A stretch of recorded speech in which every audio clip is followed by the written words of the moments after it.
see how these play out. Hopefully my chat for YouTube's not going to work again. I don't know why it does not want to work. My YouTube chat on my dock here just does not want to work. Just don't know why. Let's see if my YouTube went live.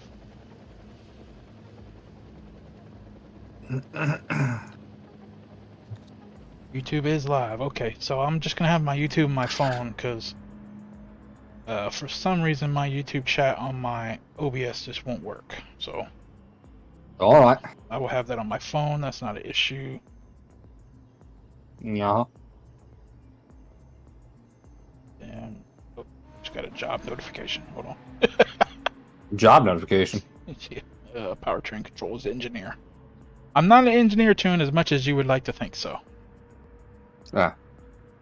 You trying to become one? No.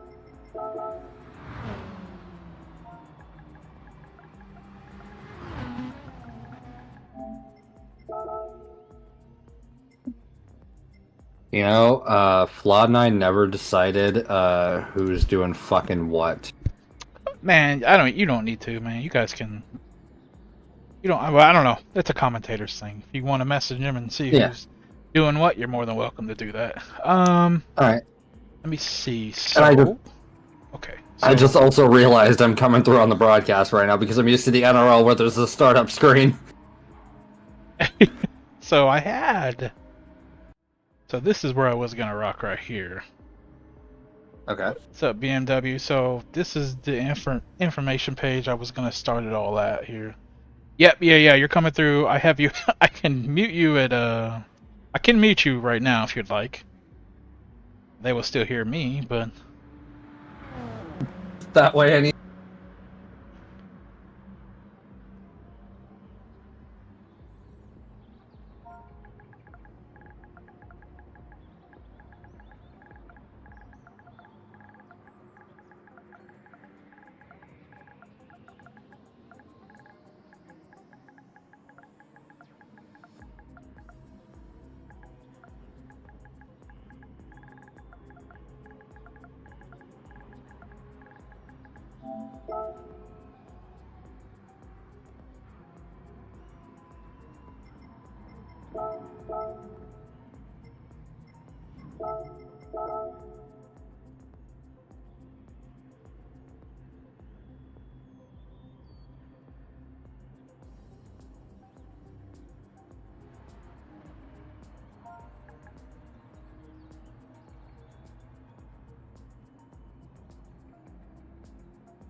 What up?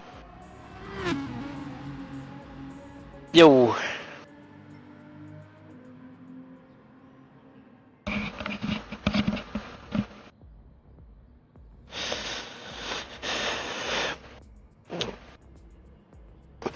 So I know, as far as I'm concerned, I know I'm super excited for it. I mean, me, Mav, Tuzum, we were all talking about it last night. We're all super, super excited for it.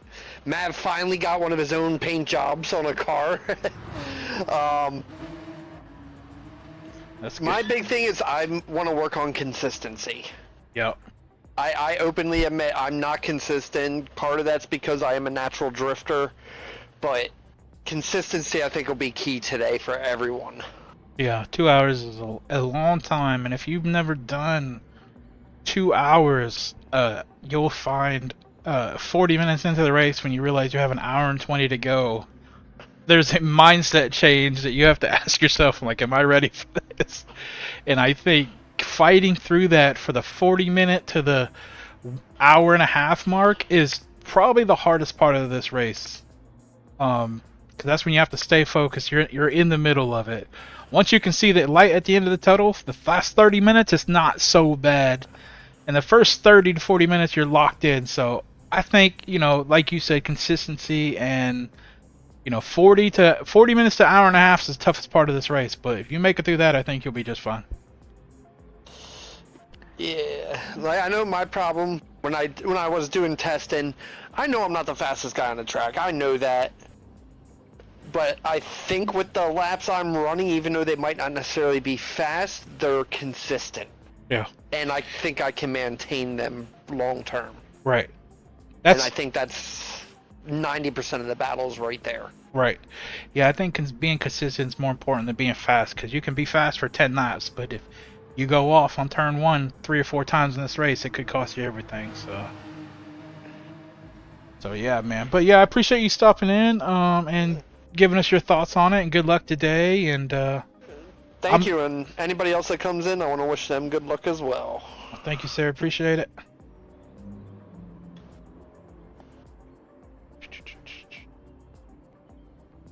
Okay, there we go. There we go. All right. So see. So that was one interview. That's good. It's good to hear from some of the drivers, and see a lot of you guys in Twitch. I appreciate that. Hope everybody's excited and ready for today. If anybody has any questions, any of the drivers have any questions, you have to drag Tuzum in, or give him the access to the channel. Twitch chat. I said Discord chat. Tuzum's on me about everything, so I think I said Discord chat. I meant to say good to see everybody in Twitch chat, so oh. That's all. But I don't know. Damage is light, BMW. Damage is on light. Let me verify that. I did switch it, and I do believe I saved it, so let me verify that for you while I'm here. Light mechanical damage, yep. It is light. Refueling is 3, so if this was all group 4s or all group 3s, okay, he does want to interview. Okay, let me pull you in, Tuzum.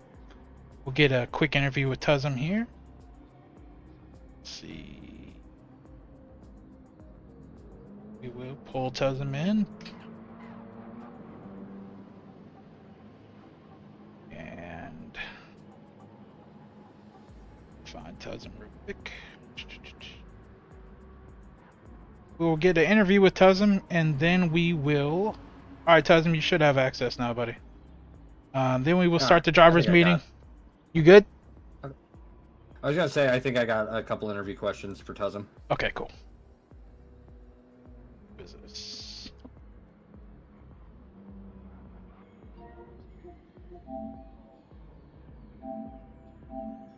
Oh, and I guess Grim is wanting? Oh, no. Oh, okay. I think you'll have to drag Tuzum in. He's in different...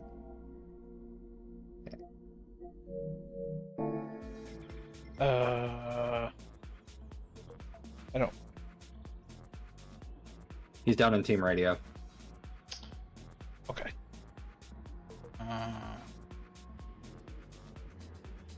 Stand by here.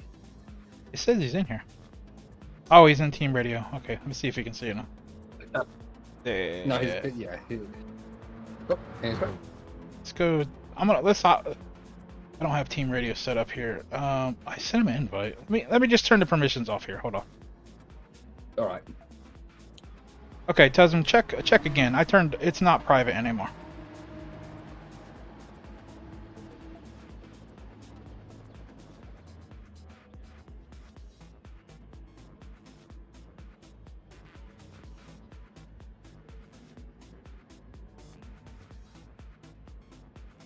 Should be able to see it. Just update your Discord, and you should see it under a comms channel all the way at the bottom. It was voice chat, so. There he is. Hey, Tuzum, how you doing? Welcome in, sir. Welcome in. Can you hear us? Well, I heard him for a sec. Oh, there you are. All right. So, first question: how you feeling? Since we are just, about a half hour from this whole shebang kicking off. I'm feeling good. Yesterday, I had to do a new seat installation, and it was a seat from a different brand of. It was a different brand from the actual rig that I had, so I was like a little concerned with the sizing of it. But once I confirmed that everything fit, I was like, okay, I'm ready to go. Yeah, I'm super excited. This will actually be the first multi-class race that I've done in GT7. I've done multi-class racing in iRacing, so I do have some experience with it. But yeah, on like 14 cars on a track this small, it's gonna be hectic, and I'm totally looking forward to it. Me too. I'm glad I'm not driving. Now, with it being a multi-class and also being a 2-hour endurance, what were some of the larger obstacles you had to overcome initially with practicing for this? So the biggest thing, and Repo touched on it earlier, is just being consistent. For us in the Group 1s, we're the ones that have to make the overtaking opportunities. So there's a few places on this track, mainly the chicane section, where you can really get stuck behind someone. So traffic will play a really big part in this race, especially over the course of 2 hours. So yeah, traffic and consistency, those will be the biggest things that I'll be focusing on today. All right, good enough. Well, we're pulling for you here in the booth. We expect some great things. And Moose, any last questions for dear old Tuzum here? Nope, not really no questions, but if you guys are, just a shout out to Tuzum on Twitch. If you aren't following him, go give Tuzum a follow on Twitch. He does okay at racing. He's an okay guy to follow. I like to watch him sometimes, but no, I appreciate Tuzum being here. Like he said, he did have to get a brand new seat, so he was kind of on the fence of whether he was going to make it, but super happy that he made it out here. And don't let Tuzum fool you. He is an MMR driver. He won't tell you that, but he's racing for the team, so just put that out there. I openly admit that I race for MMR. Well, look at, see, we're moving forward, Tuzum. We are moving forward. That's progress right there. But no, I'll be pulling for Tuzum in Group 1. Tuzum's my Group 1 driver for the day. So, no, I don't have any other questions. I appreciate you being here, man. Thanks for doing the interview with us. All right, peeps. See you, buddy. Good luck. All right. Moose did get a question. Are we full up on comms? Are we full up on comms? Yes. So we do have 2 commentators already. I don't know who asked you that, but right now we already do Leo. So, I mean, we do have 2 already, Leo. But Leo, if he wants to jump in and add his 2 cents, I wouldn't be opposed. Leo does a great job as well. I don't think you are flawed, or if you guys aren't opposed, I'm not opposed either. I'm not opposed to it. No. He wants to let's see, go to start my game. Where'd he ask you that at? Was it? He texted me directly because he has my number. Oh, okay. No, if you can let him know if he's interested or he wants to join, just let him know. I'm opposed, feel free. Flawed's not opposed. Leo, there you go. Yeah, Leo, if you want to hop in, buddy. It's currently open right now, so you're more welcome to do that. Also, Grim, would you like to come give a driver interview pre-race? Haven't talked to you in a minute. Yep, Graham, if you want to jump in. It is open. I'll move it to 5 in case Leo jumps in here right now, so we will open it up. We do have 5. I had it at 4. So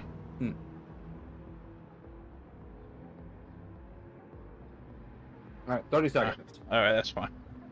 So we have 18 people on Twitch, and we do have a few on YouTube. I appreciate all the support. Appreciate you guys stopping in. So I just want to get something quick out to the drivers. So it is 12:30. I'm gonna do a quick little drivers meeting here, which I always do on stream. That we have full transparency and everybody knows what's going on. So it's really quick, really simple, nothing crazy.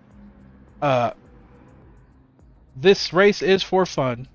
This is for the drivers and everybody watching. So this race is for fun. There's no championship. This is not a league. This race is to bring eyes onto the MMR team, onto endurance racing.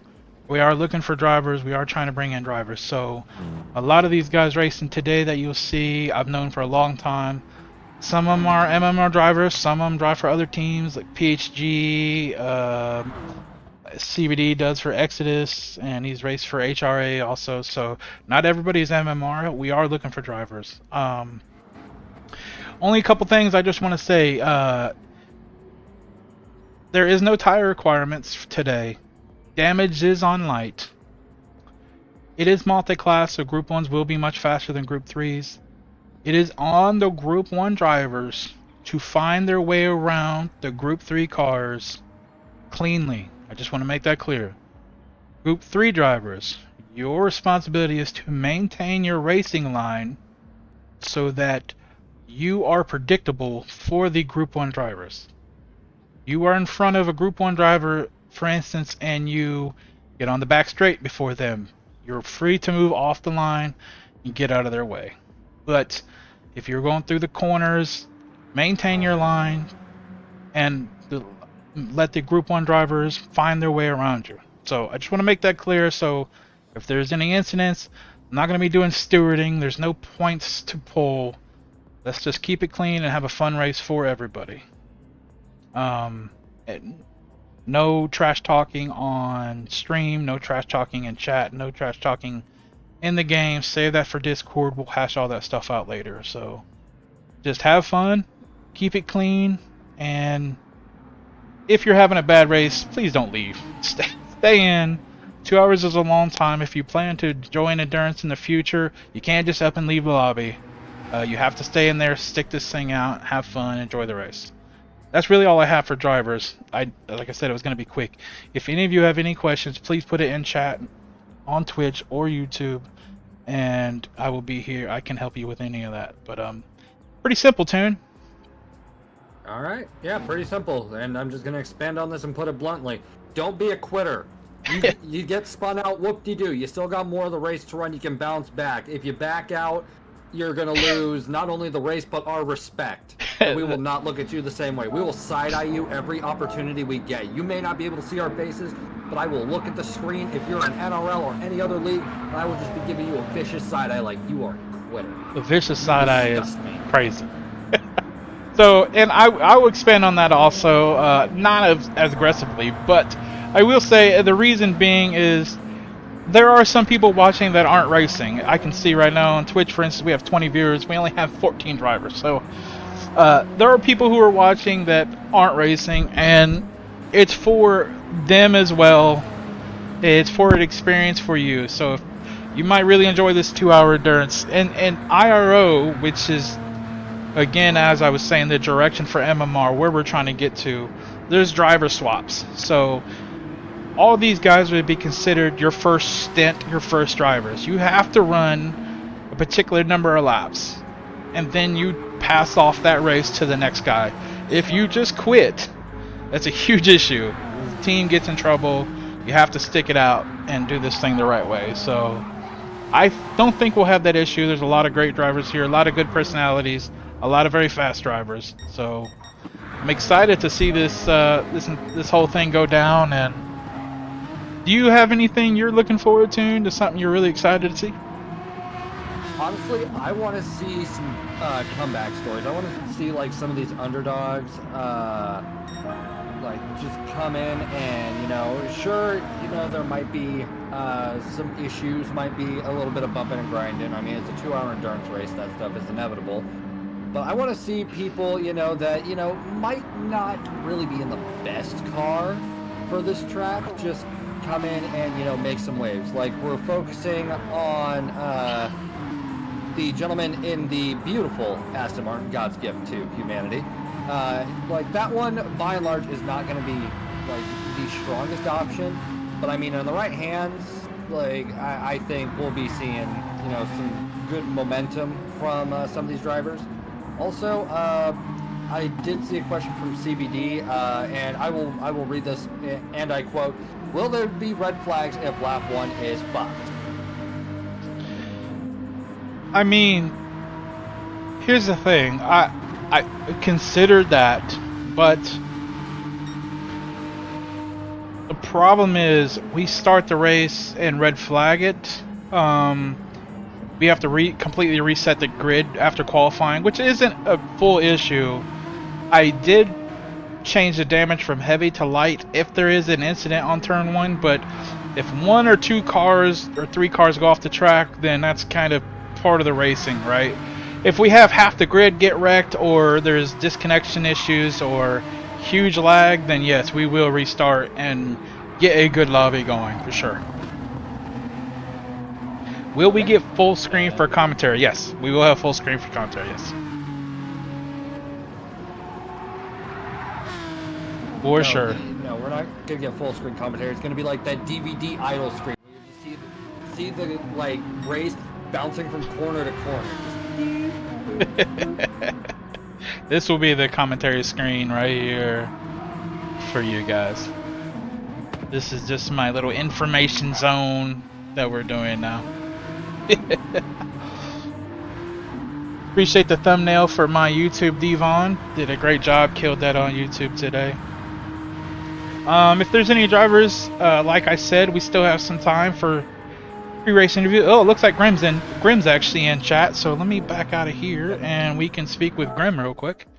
Grim, are you there? Seems to be mute. I am. There he is. Hey Grim, how you been, dude? Yeah, I'm good, man. How are you? Doing well. Missed playing AMS with you. So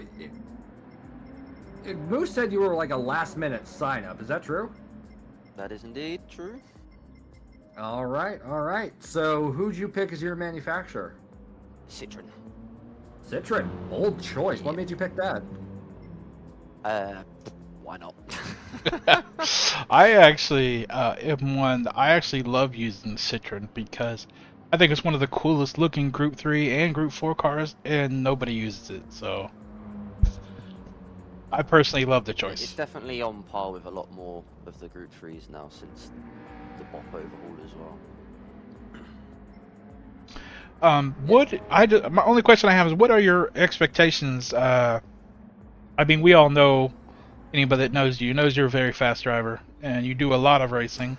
On occasions. Yeah, so, but in this instance, now I will say, granted, a lot of people haven't done a lot of practice. I mean, it's not a crazy hard combo. It's Group 3, 1X tire, 1X fuel, and Road Atlanta. So, not a crazy lot of prep that has to go into this. But what are your expectations, even though you're a late sign-up? Do you think you're on for a podium or even a win in the Group 3 category? I reckon I'm on for a podium, yeah. Light Okay. work.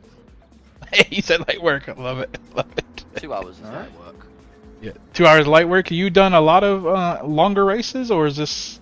Not last month, the month before, I did Bathurst 12-hour. You did the full 12? Yeah. Me and Uber did Oh, wow. about 6 hours driving each. Wow. Okay. Is that on iRacing, Grim? That was indeed. Ah, okay. And Nice. hello, by the way. Welcome back, Floss. Thank you. Yeah. So, how was that experience at Bathurst then? With iRacing, and how does that compare with GT7? It was very grueling, I can tell you that for a fact. 12 hours of Bathurst is enough Bathurst for the year. But it was a good experience in terms of, like, that was my first long endurance race. Right. But it's definitely given me the motivation to do more. I will say I actually done my first endurance race just last month when I joined IRO team, and it was at Bathurst. It was my first ever 2-hour endurance, and I only did one stint, so I just did 2 hours. But I will say that was probably enough of Bathurst for me for the year as well, and I only Yeah, did 2 hours. it's very demanding, you know, until you get out of Forest Elbow, then you can relax a little bit, and then you go all the way back up the mountain again, and it's like, Yeah. okay, lock in again. Yeah, But it's a good yeah, experience, yeah, nonetheless. Now, sure. what's it like being able to play a sim where you can actually do driver changes? Um, Quite fun actually. It's nice being able to, you know, just pull up in the pit stop, hop out the car, next driver hops in the car, piece of piss. I don't see why GT7 can't give us that. No, seriously. ACC has it. iRacing has it. I think AMS might have it, and like I think there is a way everybody to else do has it. driver swaps, yeah, on AMS, yeah. Yeah, everybody And, else has it, but GT doesn't. and also, Considering Grim, like how much they're pushing their World Series, you'd think that they would implement it. GTWS has AIDS. Yeah. and Grim, what is your expression when a certain teammate makes a mistake or puts it into the wall? My expression. If it's Yeah, a like- teammate. Yes, yes. They need to do they need to do better. Nah, honestly, we all make mistakes, especially in an endurance race, whether it's 2 hours, 6 hours, 12, 24. You're locked in for a long period of time, and you're sat in the seat for a long period of time. It's very easily done to lose a lapse of concentration and put it in a wall. I did it myself at Bathurst, and we got about 3 minutes worth of damage, which is quite a lot. So yeah, it's easily done. You just gotta, you know, like if you can still drive the car if it's damaged, bring it home, get it back to the pit. If not, scrap it up and move on to the next race. It happens. Well, I'm glad you said there was no like effing and blinding in the background. But yeah, I mean, obviously, yeah, very intense.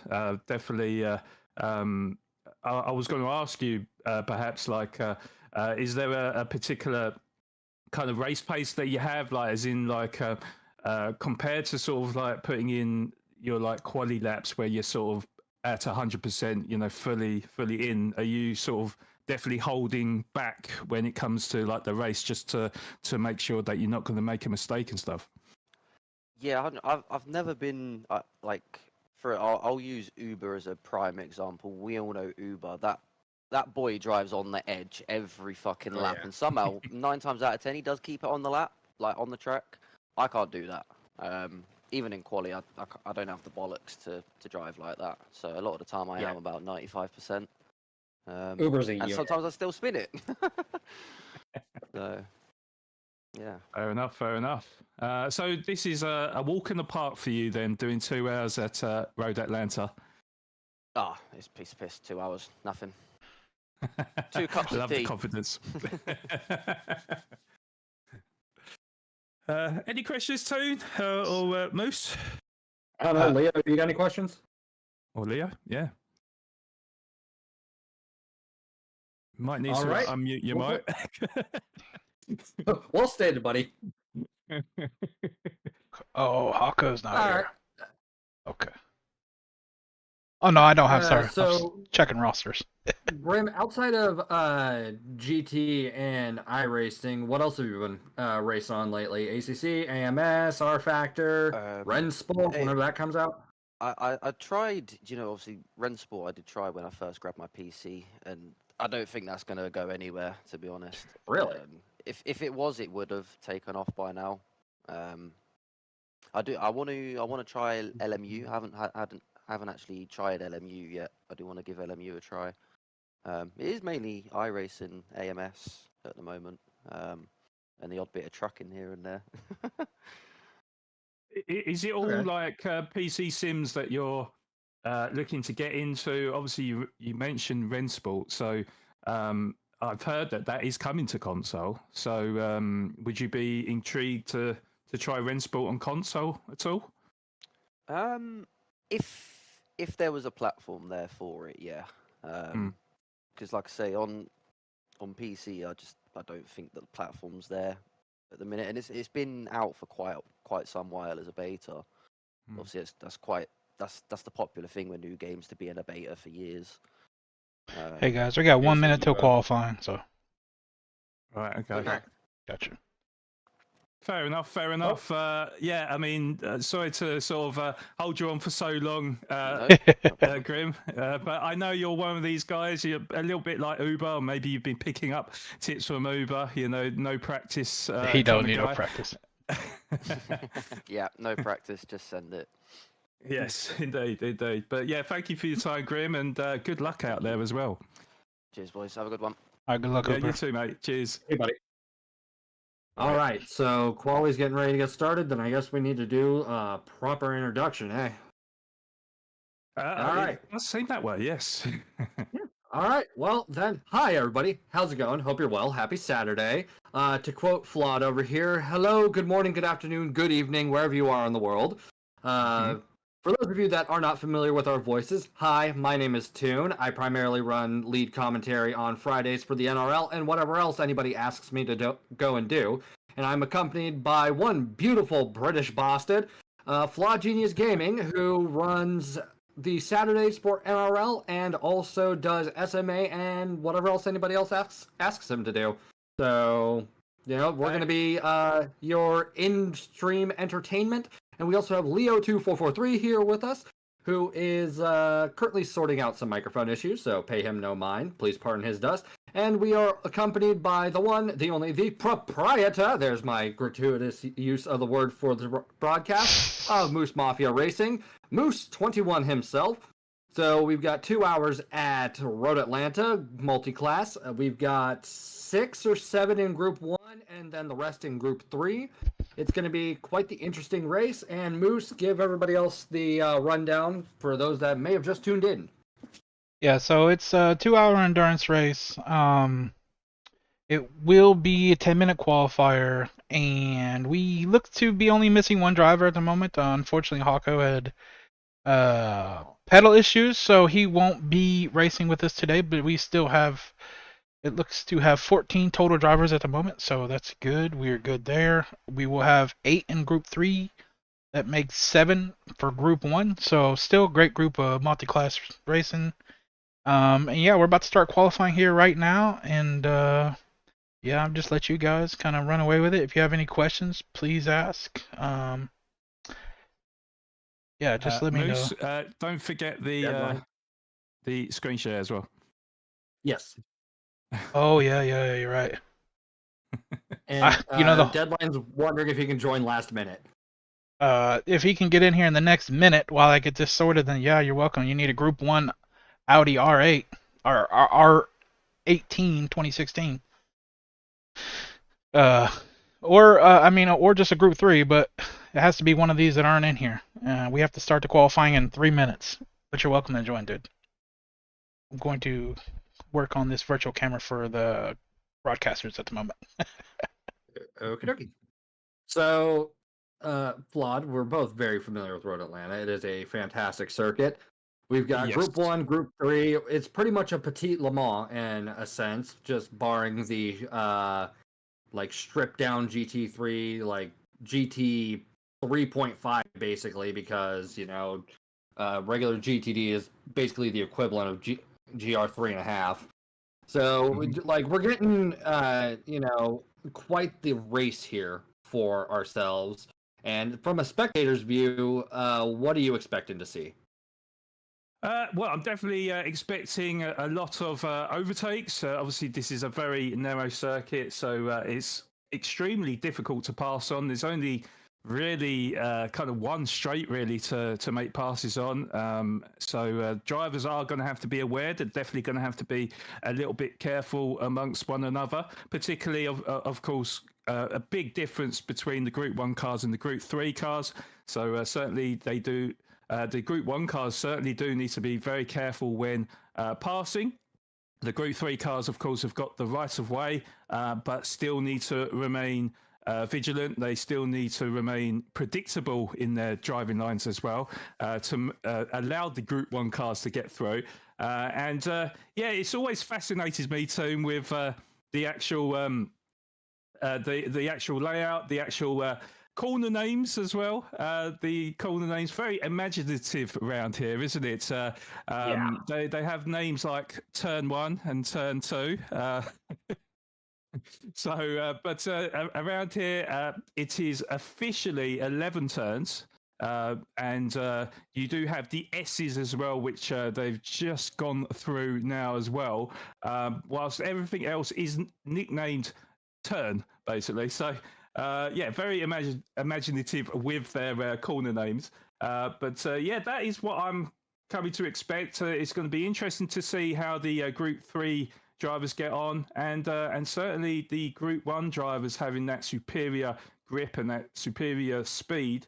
So, certainly going to be an interesting one. There's a few names I don't 100% recognise, and there's some other names that I'm all too familiar with. So it's going to be a great race, good mix of drivers, and it's going to be very interesting who can keep the concentration up during the 2 hours zone. Yeah, it's going to be interesting to see how we go about this. I do want to state that, first off, American corner names, or at least in regards to at least Road Atlanta, because at least Daytona has proper names. Turn 1, 2, 3, 4, 5, 6, 7, 8, 9, 10A, 10B. Yeah, the 10A and 10B, that gets under my skin. It's a chicane. What is with the, that's a soapbox I will get on later. But yeah, it's just, I don't know. Could have done better. I think somebody needs to go by Road Atlanta and actually put names on these corners, because it's, I don't know. It does rub me the wrong way, especially because you've got other circuits around the world that have proper names, proper monikers for, what they're going on. So, you've got like the Daytona chicane over at Le Mans, and you've also got like Degna 1 and 2 from Suzuka. Like, you've got iconic names and all of that. And yet here we are in a glorified turkey leg that just, I don't know. Yeah, we can hear you. Yeah, we can. Yep. Oh. An interesting car from Deadline. So he's picking the Supra GT 500 car. Not many people picked that car. Not sure about this new BOP system, as Moose has just started the 10-minute qualifying we've got for you here at Road Atlanta. I'm not 100% sure with the new BOP how well balanced the Group 3 cars are, particularly the Supra that Deadline has picked. So certainly going to be an interesting one. And we are starting very early in the morning, so the track temperature is going to be very cold. The tyres are going to be cold. It's going to be pretty slippery conditions. So certainly on the outlap, I think soon, they're definitely going to have to be careful, and certainly try to space out as well, so they don't get stuck behind each other. Yep, you're absolutely correct there. And I mean, we've seen like a nighttime-esque Road Atlanta race before, especially back in the third season of the NRL for Saturday B when they were in the BAC monos. And that was really interesting. The only difference here is these guys are in actual group machinery, and they're not on, comfort tires, I think it was, back when it was like sport tires when they did that. And they actually have more grip, so they have more of a fighting chance in a sense, given the power of the machinery. But I mean, it still doesn't make this any less treacherous, because there are parts of this circuit that are just really dark. So if you're a VR racer and stuff, like, you've already got the struggles of being in a VR headset, and some cars may or may not have cockpits, which still boggles my mind right now.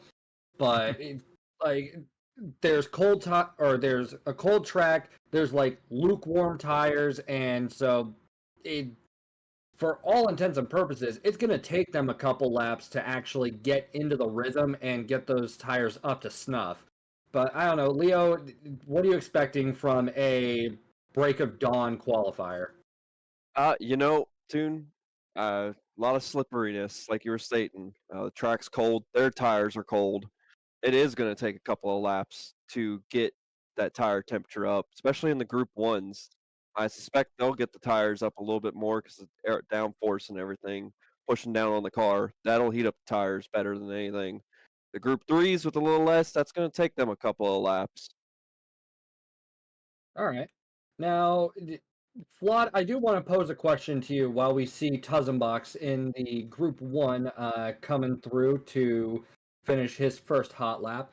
We mentioned the balancing and everything for Group 3 machinery, but what about Group 1? Nobody really, like, BOP hasn't touched Group 1 or Group 2 in, like, a millennia by GT standards. So is there any car that you can think of that might have an inherent edge on this circuit?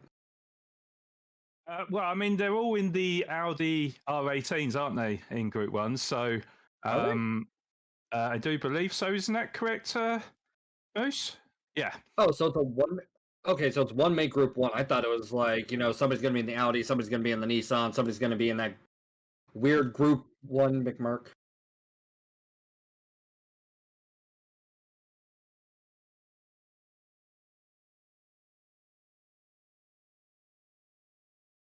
Okay, well, then I would like to recant my question, and we're just going to watch Wicco go around in his Audi R18. Now, what I will say, though, sorry to cut in there, what I will say is that, so you'll notice with the recharge of the battery, so that is something that they're going to have to keep an eye on and certainly try and use it as sparingly as possible, because the battery gets drained very, very quickly in these cars. So they will definitely. I think it's this car, isn't it? I know it's one of the Audis, but I think it's this one. So that gives them that extra boost down the straights. Certainly through the corners as well. So there's a big difference between having the hybrid and then not having the hybrid. You do notice a big difference in acceleration and getting up into that top speed. So it's definitely going to be interesting, and it's good to see a good turnout of drivers as well. So we've got 15 on the grid, and this is the interesting dynamic as we look on board with CBD driver, is how the Group 1 cars are going to get past the Group 3s. It did look a little bit awkward as CBD driver goes a little bit wide out of turn 5. But good to see that they are trying to at least avoid each other. But it's certainly, throughout a 2-hour race, it's hard to keep up that concentration and trying to make sure that they don't collide with one another. And certainly traffic is going to come into play here because of the superior speed that the Group 1 cars have over the Group 3s. So I wouldn't be surprised if we see maybe them have like a 7 or 8 lap lead over the Group 3 cars. It's all about kind of timing their overtakes and trying not to lose too much time to the drivers behind. Do you know what? There's a great dynamic here. As I said, we've got a good turnout here. There's a race on for the Group 3s, a race on for the Group 1s. It's probably going to be difficult to keep up on Tone, but certainly looking forward to it. So as we see now that it is starting to brighten up now, Tone. So this is where the time should start coming down and the drivers feeling a little bit more confident, I think. Yeah, I think the confidence is definitely going to rise as the sun does, just because that track's going to get warmer. Their tires are, by and large, going to be at the perfect temperature by the time the track hits its peak temperature. So, like, within the next 4 minutes, just about, we'll see a couple more really, like, blistering lap times. I do see some of the drivers are going into the box, probably just to change tires in anticipation of the track heating up. So it's really anybody's game right now. And we see Jorge or George Sr. Going purple by 2/10. So we might see him hit the 106s before this is done. And as we got him leaving the second end of the turkey leg, he's coming up. Looks like we had one driver with a penalty. Oh, 2 drivers with a penalty. My apologies. It does beg the question, since this is a 2-hour endurance race, and, I want to pass this off to you and Leo both, starting with you, Flawed. What is going to be the biggest obstacle for the drivers personally when it comes to going through this? Because you've got a 2-hour race, anything can happen. Like, if you crash, that's one thing. But me personally, I think, having that mental fortitude and like not losing focus is going to be a key for these drivers to really succeed. But I want to get your thoughts first. I definitely think you bring up a great point there. Yeah, 2 hours is a long time to concentrate and really keep consistent throughout. As I kind of alluded on, I think the passing of the traffic really, particularly for the Group 1 drivers, where there's such a big difference in speed, it's all about kind of judging your braking distances and knowing when to push to get past without trying to lose time to your opponents behind. So there's certainly that as Tuzzum goes purple through sector 1 there, currently in P3, but that's for me is probably the number one thing really, is trying to pass cleanly and safely. And obviously the Group 3 drivers kind of need to do their part as well by making it a little bit easier for the Group 1 drivers to get past, but they do have the right of way in terms of entries to the corners. So yeah, definitely going to be an interesting one. But what are your thoughts, Leo? Oh, thanks, Flawed. Mine, honestly, is like the mental aspect of it. I mean, 2 hours at Road Atlanta, it doesn't seem like a long time, but it will be for these drivers. The consistency, as someone touched on earlier, and the mental fortitude. I mean, like Moose was saying earlier, you get to that 40-minute mark, you're like, oh, okay, I can keep going. But in between then, you're like, man, is it almost over yet?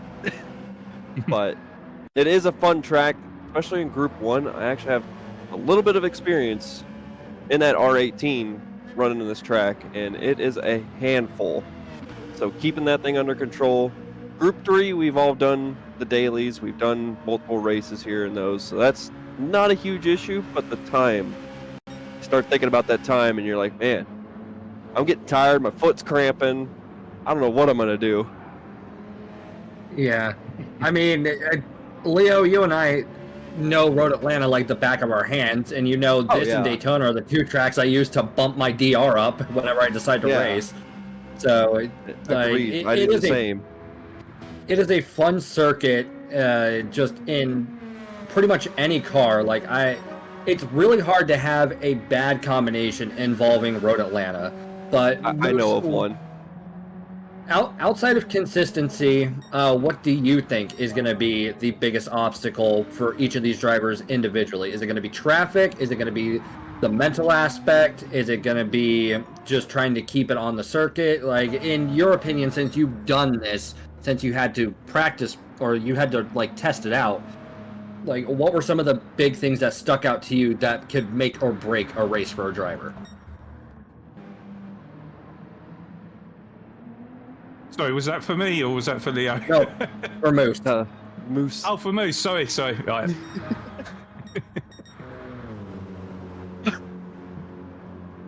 You're good. I was just about to say that the qualifying session is about to end here because they're all on the final lap, and another interesting dynamic is obviously qualifying doesn't really mean too much here, does it? Let's be honest. We've got a 2-hour endurance. Yes, it's nice to start a bit further up the pack, but 2 hours is a long time to keep your concentration up, and it really matters what you do in them 2 hours. So, but it's good to see though some of the favourites that we were talking about in George Senior getting pole position for the Group 1s. Tuzzum doing really well in second position. CBD driver shows with CBD driver, not seen him for ages, but still has that pace, it seems like. Yeah, like I said, quite a few of the drivers in the Group 3s I don't 100% recognise. So it's going to be interesting, but... Okay. Alrighty. Vlad, would you like to go through the standings, or would you like me to? Yeah, I can go through the standings. So Qualifying on pole position then is George Senior with a 107.222 in that Audi R18 2016 Group 1 car. Starting alongside him on row 1 will be Tuzzenbox, and he got a 107.285, so we're talking 600th of a second separating the two drivers. Starting on row 2, we've got CBD Driver with a 107.430, just a 10th down, and Wicco starting alongside him in 4th position with a 107.9. On the third row, we have Bosch Macharlie. I'm not sure how to pronounce that. He's it's Rick Shear. There we go. Rick Shear now. Yeah, for that, Moose. Yeah, thanks, Moose.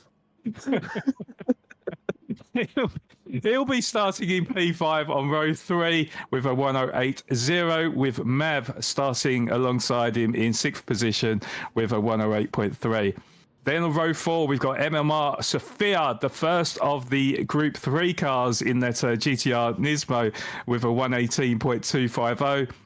Starting alongside Sophia is PHG Sliced in P8 using the Lexus. In 9th, Max, thank you. On row 5, we've got BBR Grimsky, who made a late entry into this race. He is starting from P9 in the Citroen race car. Interesting choice.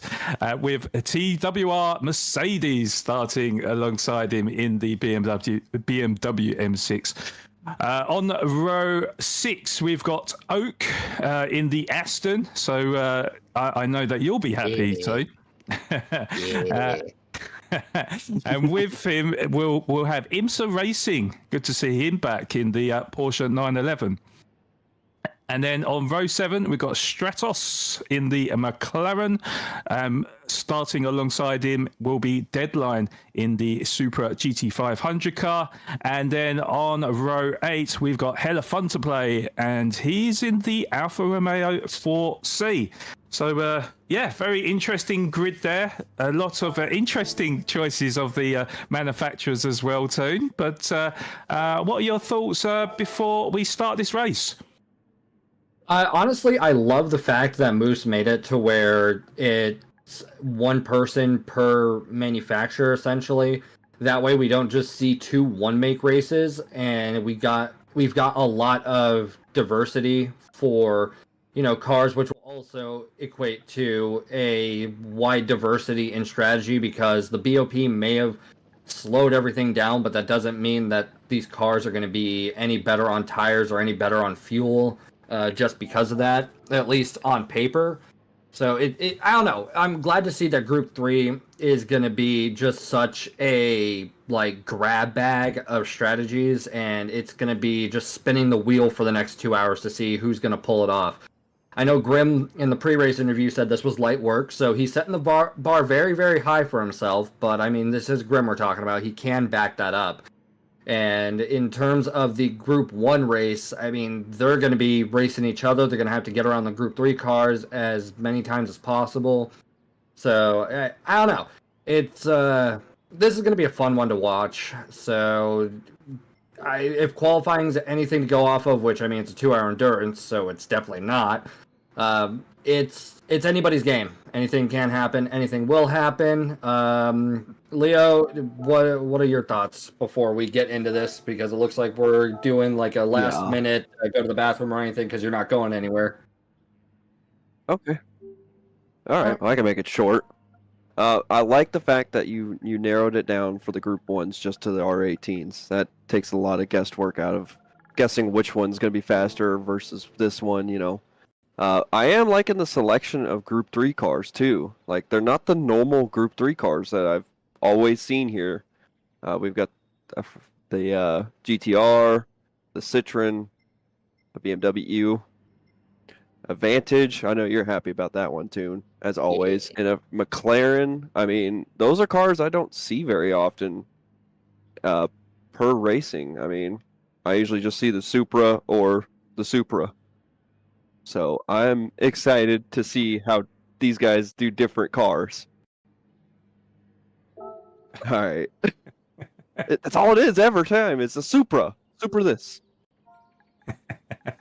Well, So it's because GTWS is in full swing, so they have to give Toyota the biggest bump because they give them the most amount of money. Yeah. And everybody got mad when Mazda had the Mazda 3, so that's my soapbox I'm gonna get on. Okay. Pete. He's a boost time. Got it. Right, okay. Yeah, pretty much. I also see Rob is in here, but he is deafened, but I know Rob's watching the stream. So hi, Rob. How you doing? Yeah, and welcome to everyone that's joined us today. Fantastic show from everyone in chat. 27 of you. So thank you very much for joining us today. It should be a fantastic event. And good luck to all the drivers that are in chat as well. But yeah, great to see you, of course, Rob. And we appreciate the support. Particularly, I know he is supporting Grim Reaper. So good luck to Grim Reaper. Hopefully he has an amazing race. But yeah, definitely good to see Naughty in here, Salamander. We've got Stratos, of course, racing in here. Deadline, of course, racing, who joined at pretty much the last second. So good luck to him. Sliced Bread, we've got BMR Sutton, CBD Driver, Cole Trickle, Sophia, TK. TK. Did you say TK's?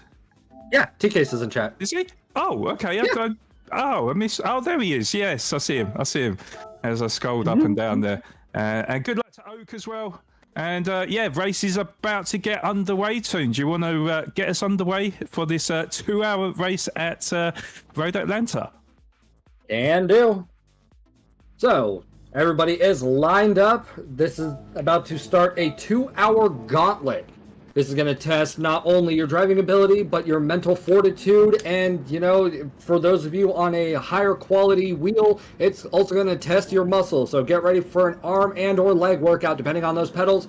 The lights are on. Everybody is revving the engines. Nobody has jumped the gun, and they are off. Welcome to 2 hours of endurance racing on Road Atlanta Multiclass, brought to you by Boost 21.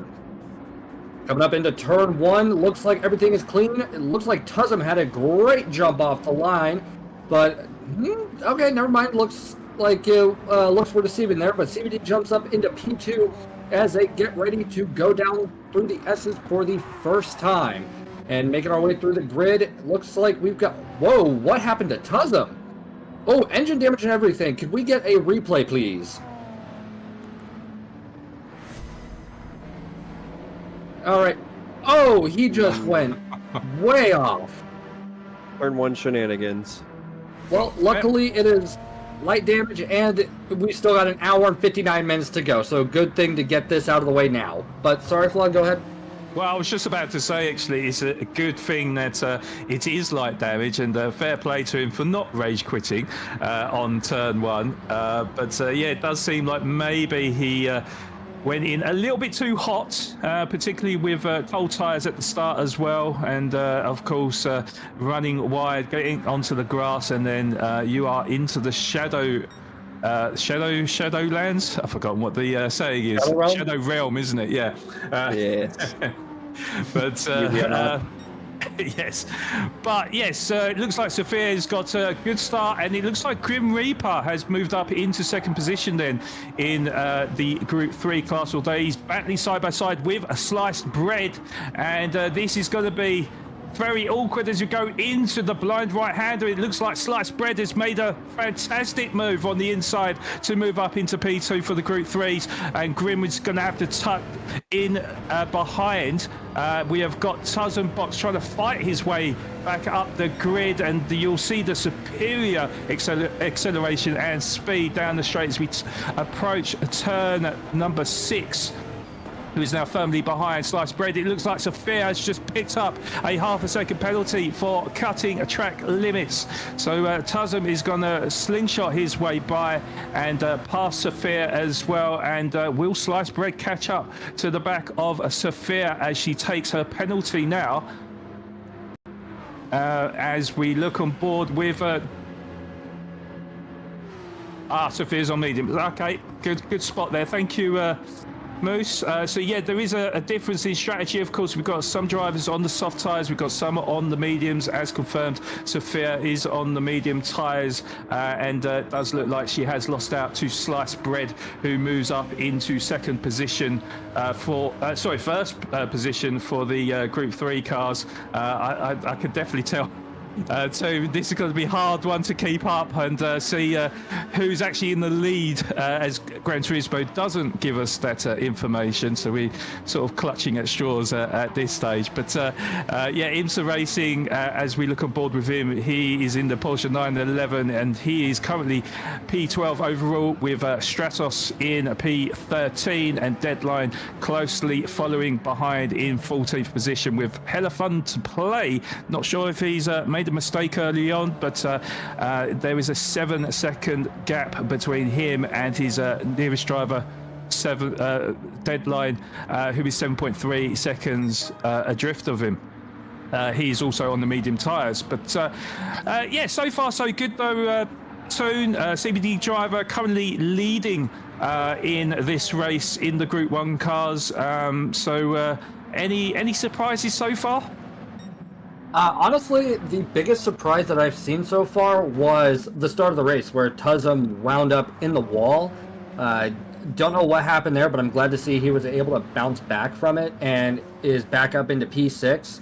So he was able to get through all the Group 3 competitors, but now he's got an 11-second deficit to the nearest Group 1 driver in Jorge Sr., which actually, no, that's a surprise too. I did not expect to see him this far down the grid. His lap 3 time is, his lap 3 time was a little nuts. I don't know if he picked up damage or what, but, I mean, yeah, we're only about 5 minutes into this race. It's not a daily race, so you've still got tons of time to bounce back. But other than that, no real surprises. I know the driver in 15 in the 4C is lagging behind a little bit, but that could be due to the fact that he is on mediums and also the fact that he is in a 4C. So, I mean, everybody picks a car for a reason, so some people might just be picking it for strategy purposes, and some people might be picking it just because they like the car. I mean, if I was doing this, I'd be in the Aston because, well, I like my Astons. And I'm rooting for the Group 3 driver in the Aston because, well, hi, have we not met before? So, yeah. Yep. Yeah. Okay. No. So, But that actually makes it interesting, actually, Toon. Sorry to cut in there. Oh. We got a yellow. It's Stratos then. Looks like he's made a mistake at 10B. Oh, he goes Just all kinds of lost the rear sideways. end. Yeah.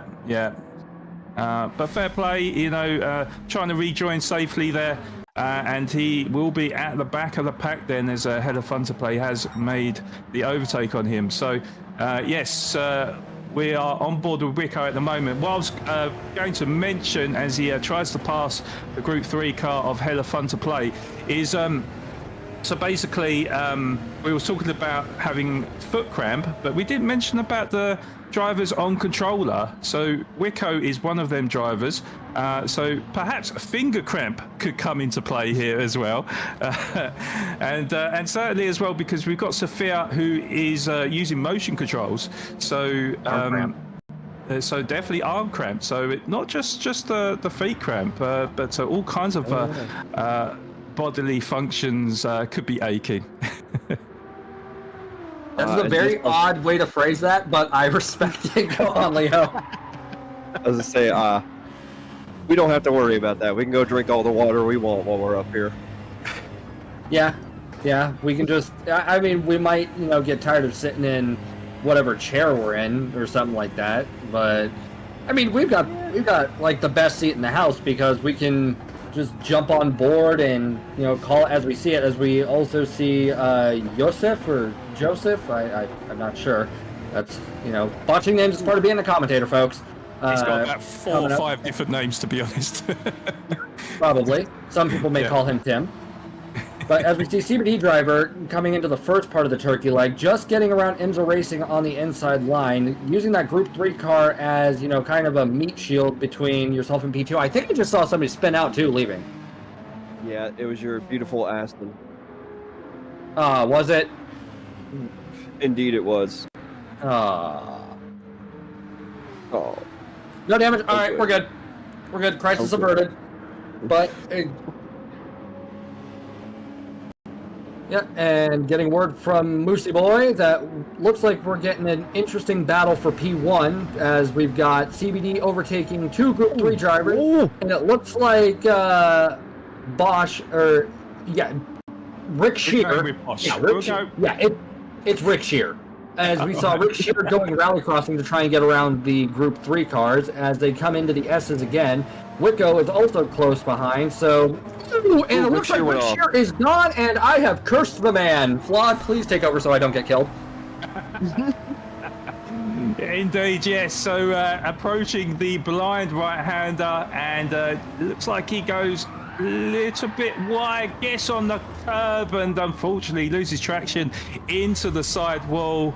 And yeah, luckily again, light damage is on, so he gets to fight to live another day. But yeah, that costly error from him as he moves down into P5 then. With George Senior up into P4 now. So, yeah, that was quite the mistake, and we're only 10 minutes into this 2-hour endurance race. So, is that a sign of things to come, Leo? I don't know, Flawed. Like I was saying earlier, it's that I thought we were already here for 20 minutes. Apparently, I am wrong. We're in a time warp of some sort, but I hope not. Hopefully these drivers, you know, keep it under control. Looks like Rick Shear is actually starting to make his way back up the field, which is good to see.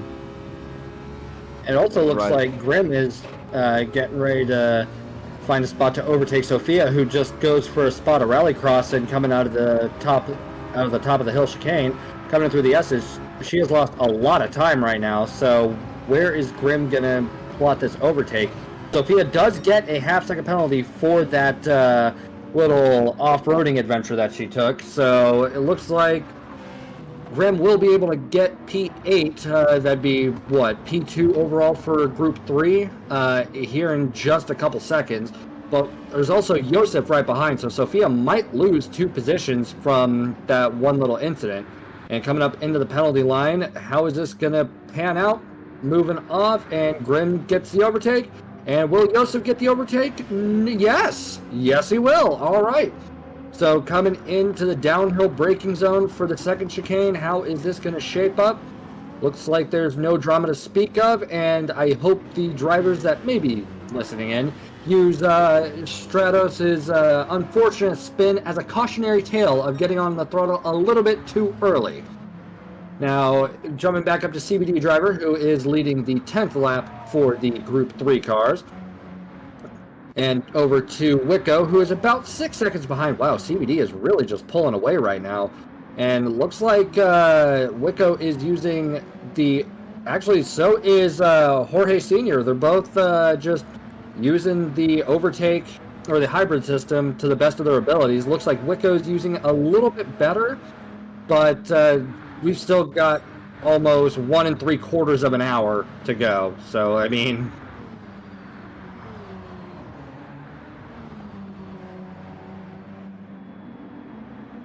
Oh, and getting word from Moose, if you guys couldn't hear him, Jorge's on the mediums as well. So this is actually, yeah, that's a bit of a game changer, because if Jorge can stay up with the top 3 on medium tires and using the hybrid system, which does auto deploy when you're in, you know, a straight line and your car's not you know, doing any nonsense. You got that little bit of a boost, and with Jorge Sr. already up on Wicko's tailpipe, I shudder to think what he's gonna accomplish the moment he gets on those softs. What do you think, Leo? Yeah, indeed. This car is actually really well suited for here. Pretty tricky, honestly. The hybrid system does come into play when you do have the wheels straight, but he will probably rocket through the field on them softs. But he could also be playing the long game. Like I said, it's like we've all said, it's 2 hours. And Moose, correct me if I'm wrong. Is there any tire requirements? No.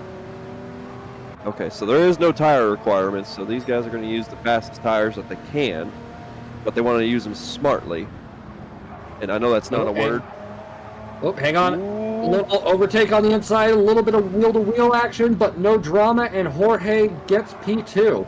That could have gone a lot worse, but it shows the just sheer skill of these drivers up in the Group 1, because not everybody could qualify for Group 1. You had to be of a certain caliber. I believe it was a DR system.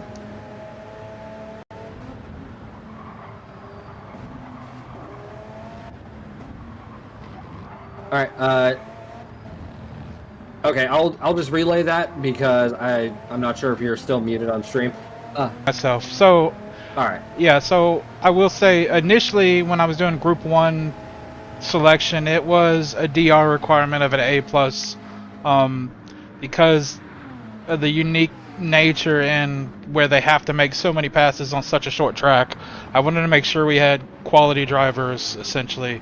Mav was not an exception to the quality of driver, but to the DR. So Mav is a DDR, but as you can see, driving very well, super consistent. So Mav, I don't put too much weight into DR, but during the selection process, I only had so many things to go off of. I don't watch everybody race. So yeah, I initially went off DR for Group A, but Mav proved himself to be a very good and consistent driver. So he made it into Group A as well. Everybody else, I believe, is an A+ driver. All right. Well, there you have it. DR sometimes means nothing. So that's really good to know. And it looks like Mav is sitting at about 4 seconds behind Wicco at the moment. Looks like Mav's getting a little bit of wear in his softs. So he will... Well, all the soft runners are going to have to pit before Jorge does. Because... It's what? 1 times tire, 1 times fuel, Moose? Alright, so it's 1 times tire, 1 times fuel, so I think the fuel tank's going to go before the tires, especially for our medium runners, as we jump over to Tuzzum, who has caught up to Rick Shear. So it looks like Tuzzum will be able to have a bit of a battle going on, and this does work. Yeah, and he did have the fastest, and... he did have the fastest lap up until Jorge took it, and we have a yellow on the play, who unfortunately bit the bullet. Looks like it was... I think it was Stratos. Nope, maybe it was Deadline? Yeah, it was Deadline. Let's get a replay. Unfortunate. But that's okay. So, yeah, unfortunately, Deadline had an unfortunate run-in with Sir Barriar, Duke crashing, and looks like he'll have to kind of find a way to regain some momentum. It looks like him, Stratos, and Hella Fun to Play are a ways back from Oak by over 23 seconds. So it's not, game-breaking or anything. Your race is far from over because... We've only been here for 15... Really? It's only been 15 minutes? Oh, jeez. Vlad, we're going to have to get comfy, mate. We're going to have to get comfortable. Oh, wow. Maybe us at the commentary booth are going to be like, is this over yet? Yeah, I mean, it's going to be a slow burn. It is. Very much so. I'm going to go put the kettle on. Leo, you have fun. But certainly, there's been all sorts of action already in the 17 minutes we've had during this 2-hour endurance race.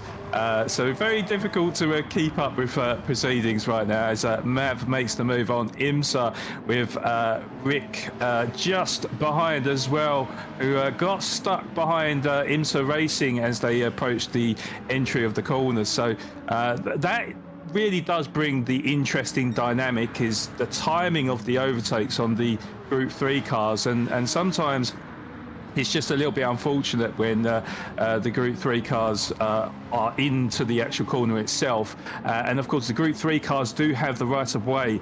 So, you know, the Group 1 cars can't just force their way through to overtake. So yeah, that's where Rick kind of got a little bit caught up there. But just looking on board with Tuzum, then he has actually closed that gap to Rick as he's stuck behind said traffic then as we go through the S's. And Tuzum looking for an opportunity up the inside, and he makes his stick. So Tuzum up into P5 then, Rick down into P6.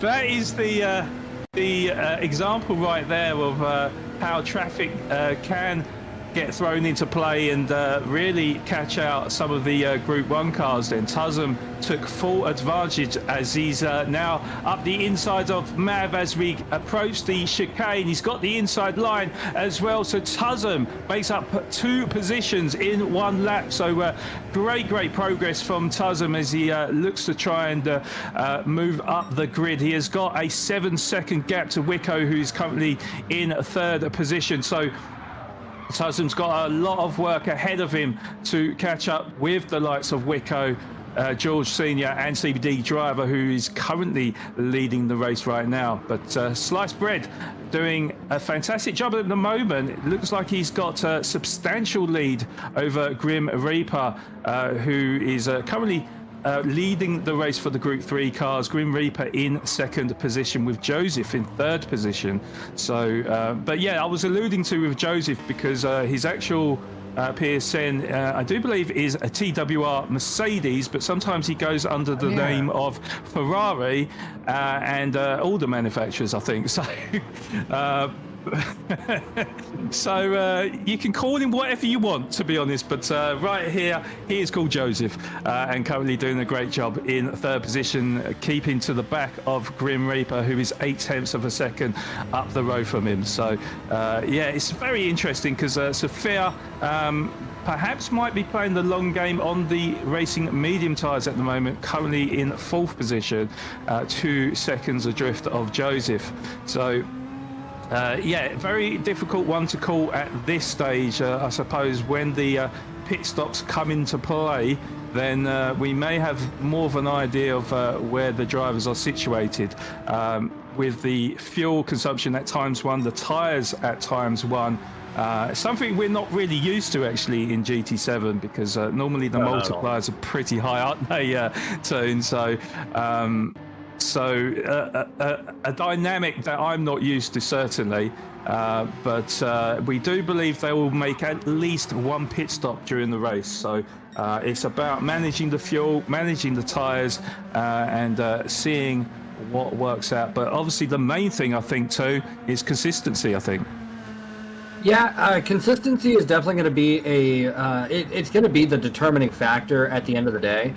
But as we look at CBD Driver, who is coming through the uphill chicane and down into the S's, you know, your consistency is very important, especially looking at his lap deltas. He's been maybe like 1 or 2 seconds adrift here and there, but other than that, he's been holding it firm. And Jorge Senior on the mediums is definitely starting to really reel in CBD, so that pit stop is going to be pivotal, because if it's 1 times tire, 1 times fuel, we're only getting 1 stop out of this.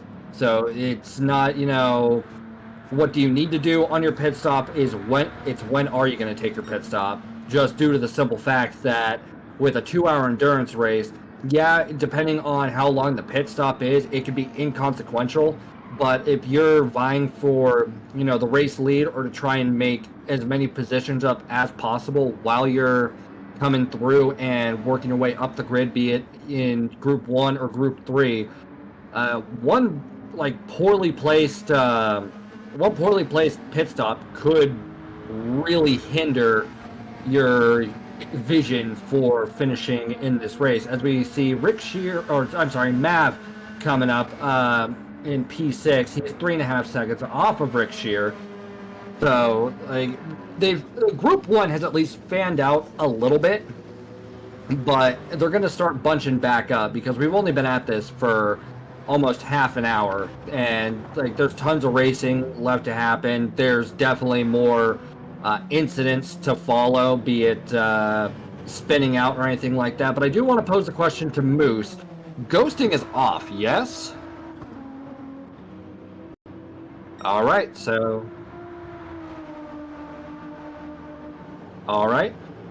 there's a strong likelihood ghosting is off, which means these Group 3 drivers are really going to have to play it carefully, lest they wind up, being a stubborn back marker and thinking they can hold off a Group 1 car in their Group 3 car. I've seen people do it, and the logic just baffles me. But as we jump on board with Enzo Racing, who's about 6.5 seconds behind Sophia and just a little bit over a second ahead of Oak, there is definitely little skirmishes for position all across the circuit. And I also see that CBD driver is now going to make one backmarker overtake, and looks like he'll be setting up for a second one here in just a moment. Oh, and a little bit of a bump on the behind, at least from the looks of it. I could just be misinterpreting that. That is definitely possible as a commentator. But looks like CBD was able to get ahead of both or all of the Group 3 cars, and yeah, Jorge Sr. is just plowing through right now. Like, Leo, what are your thoughts on what we're seeing from dear old PHG's Jorge or George right now? Because he is just flying on those mediums. I mean, excuse me there. He's a fast guy, no matter where you put him. I've seen him do some ridiculous times on track, especially in our league race that we had. He was the top runner. So it's not too shocking to see him and CBD are putting each other down, especially him being on the mediums. That's insane to me. As I see CBD go wide there, and making it through the gap, he got it. Oh my goodness. Wow. That was dodgy. Playing around. Yeah, that was 3 wide. Yeah, it was 3 wide there, and he took full advantage, went between the two drivers with CBD going very squirrely out of the corners, and then Sophia on the other side of him. So it was a very brave move, definitely, as CBD tried to fight with him, and in fact CBD getting the overspeed then, and the latest of the late breakers, and moves back into the race lead. But Jules Senior has got the inside line as we come through the last turn to finish lap number 22, and it looks like George, oh god, they're fighting tooth and nail, aren't they, as George Senior does sweep in front of CBD at turn 1. But this is certainly a very, very interesting battle here, and definitely Jules Senior showing his pedigree right now. Of course, one of the drivers in NRL who we predict will be challenging the likes of Wid in that season 5 of the NRL. But yes, certainly Jules Senior with the skills right now, and has developed a 7/10 of a second gap, although that gap is going to come closing down as a CBD driver is firmly in that slipstream now as we go down the straight and approach the chicane at the bottom of the hill. But certainly some tasty action going on right now. Yeah, I honestly wasn't expecting these two to meet until after the pit stops rolled in. But yeah, Jorge and CBD driver are already like trading blows, and it's going to be interesting to see who is going to come out on top. I know in terms of longevity, it's going to be all Jorge because he's on the mediums and those tires will last longer, but they're all in the same car, so they're all going to run into the same fuel issues too, so we might actually see them boxing around the same time. As we jump on board with Tuzem, who is currently coming through the S's and is closing in on Wicco. And with the rate that Tuzem has bounced back from, P15 at the start of the race all the way up here, I would not be surprised if Tuzem, after the pits roll in and everything levels out, we see him going for a, we have Moose Wars at home, last to first. Because Tuzem is really driving like a man on a mission. Now, Wicco is pulling away just a little bit, getting to almost the 1.5 second territory. But we can't dismiss Rick Shear either, who is, closing in on Tuzem. He's within a second, while Mav is sitting at, unfortunately, 10 seconds back. But what's 10 seconds in a 2-hour race anyway? It's gonna bounce back up. Mav coming up through the chicane and down into the start-finish straight for the 24th time of asking. So it's anybody's game. It looks like with the rate the Group 1 drivers are going, the Group 3 drivers are about 3 laps down. And I also noticed that Sliced Bread does have some unfortunate injuries to his car, but it looks like he had enough of a lead on Grim to where it didn't really affect him too terribly much. So Sliced will still be leading. Leading the Group 3 category, and Grim is definitely starting to close in as best he can. But Grim does have, Team BMW, Mercedes, 2025 Toyota Corolla with the optional heated seats closing up on him. So as they leave the turkey leg and onto the back straight, if Mercedes can hold on and stay in that slipstream, we might see a possible overtake, or at least, a full send into the downhill chicane as they come on through. And it looks like Sophia's going to start throwing her hat into this ring as well. But they can't... Yeah, and she's got some slightly longer tires, and it looks like we did lose Deadline. So... coming in through the chicane, it looks like Sophia is going to be staying comfortably behind the battle for P8 right now. It is a podium battle for the Group 3 class, so, I mean, it may say P8 and P9, but it's still an important battle to have for your respective category. As we jump on Oak in the gorgeous Aston Martin, who is closing up on IMSA Racing and coming up into turn 1. I don't know. It's still it's still way too early to tell, because we're only approaching 30 minutes into this, and we've seen, crashes, we've seen spins, we've seen just everything imaginable, barring a car catching air, which we still have an hour and a half to see that. It's anybody's game, but Oak runs a little wide. I don't know if he'll get a penalty for that. That corner is pretty unforgiving, and yep, there it is. And so that will slow him down a little bit, so he won't be able to make any moves on IMSA in the near future.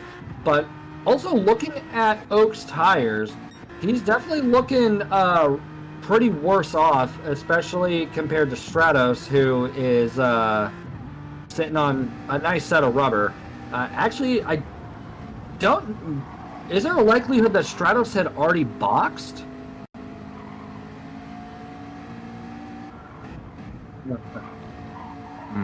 Fair enough. I wasn't looking at the medium part. But Vlad, we're 30 minutes in. We've seen quite a bit of stuff, and this race is going to be full of surprises, especially as Tuzem is fighting tooth and nail to try and get the overall race lead.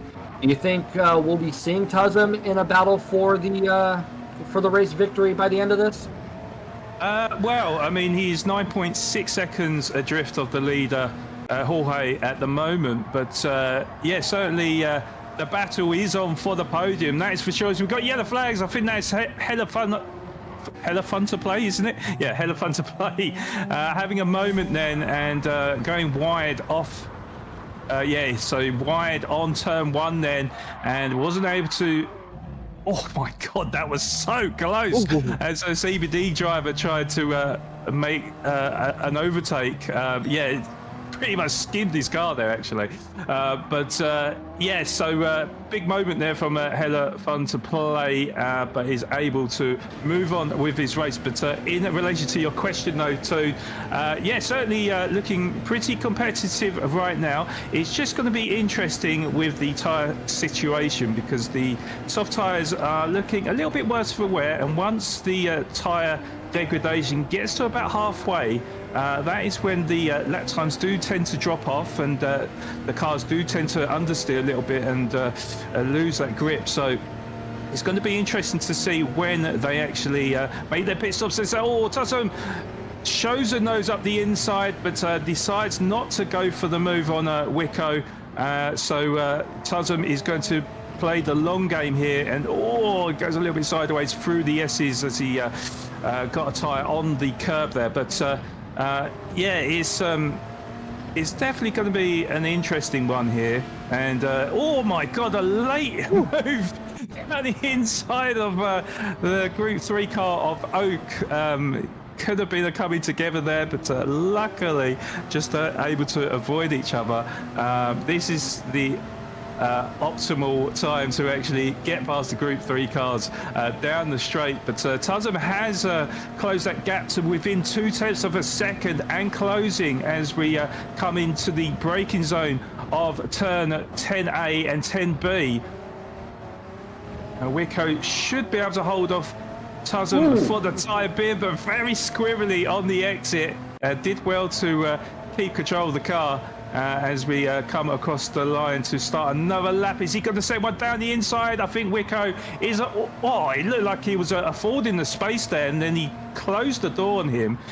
So Wicko managing to just about stay in front of Tussum to hold on to that third position. But with all this squabbling, though, it does look like Rick Shear then has closed that gap somewhat to just over a second to Tussum now. So there could be a three-way battle for the last step on the podium, with Jules Senior currently leading the race by 5.4 seconds over CBD Driver, who's just getting past Grim Reaper to overtake the Group 3 car there.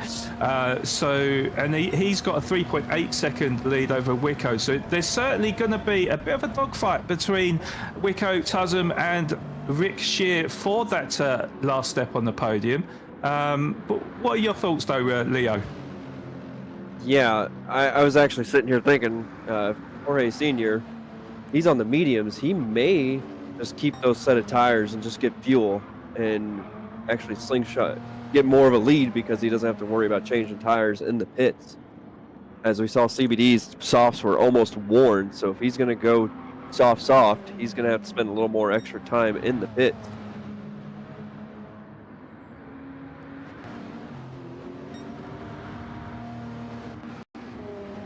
Yeah,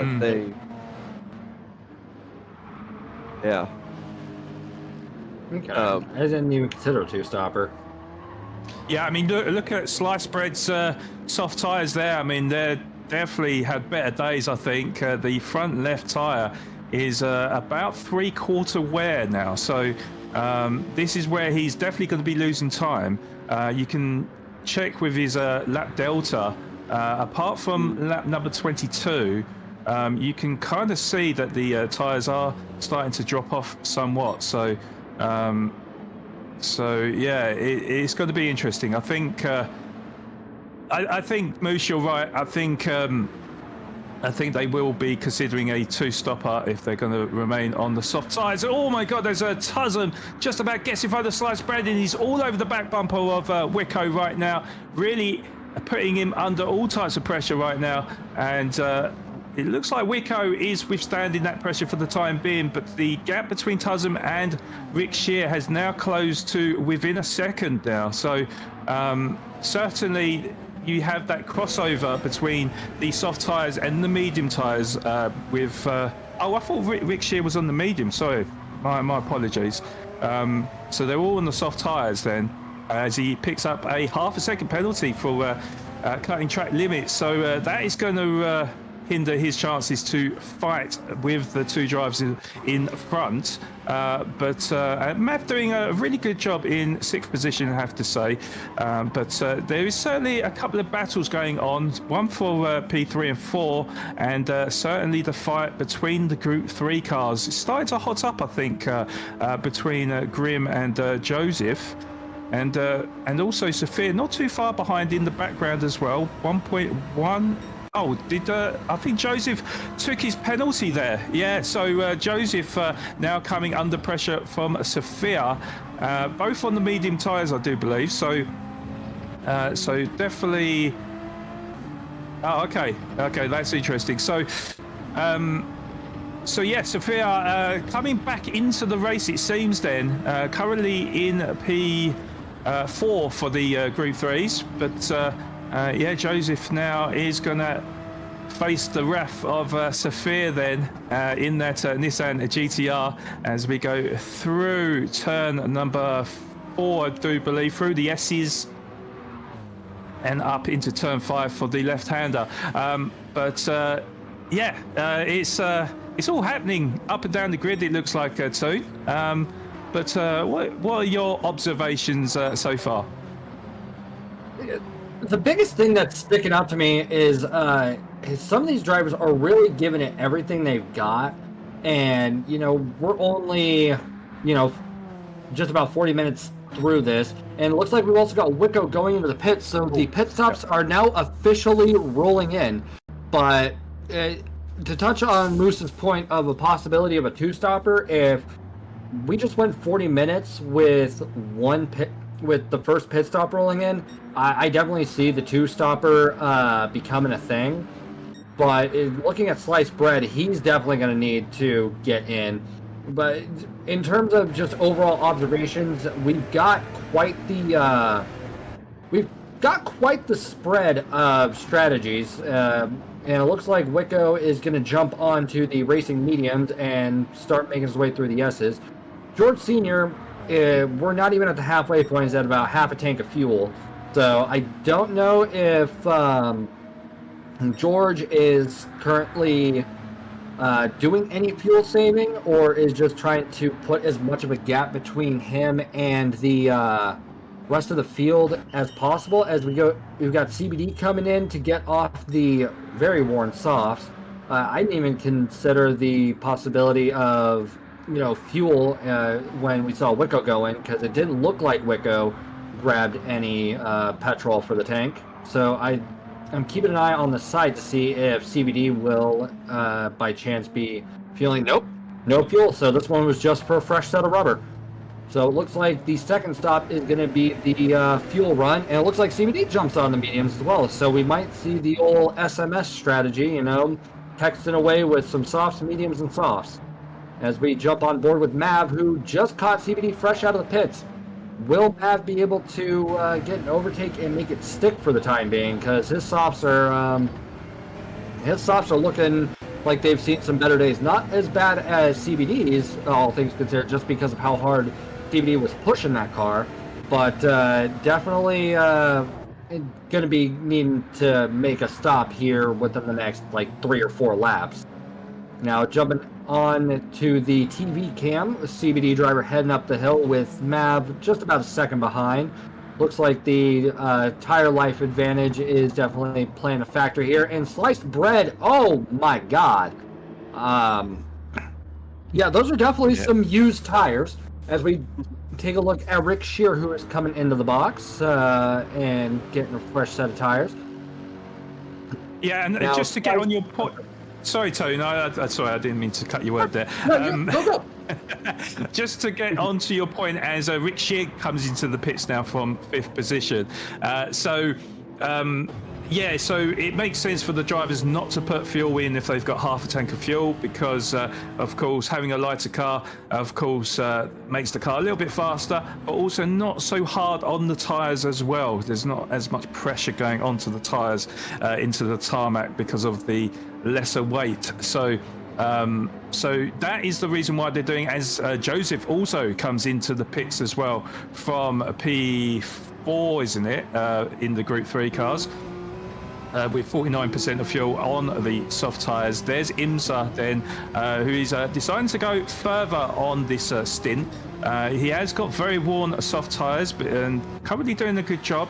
Currently roughly in the 1 minute 20 lap region. So as we see quite a few of the drivers coming in now. Is it Oak Ray? I do believe, right?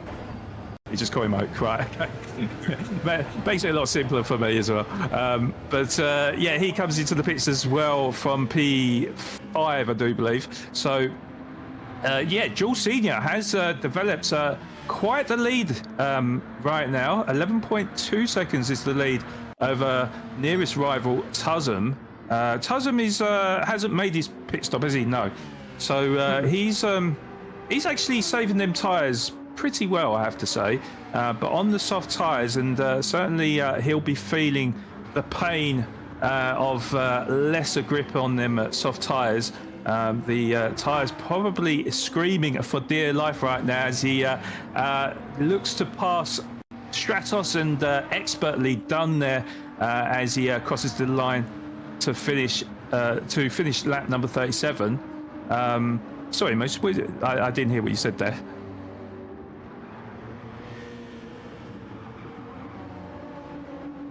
Right, as a slight commentator's curse says, we're a little bit wide on the exit. Welcome to our world, Moose.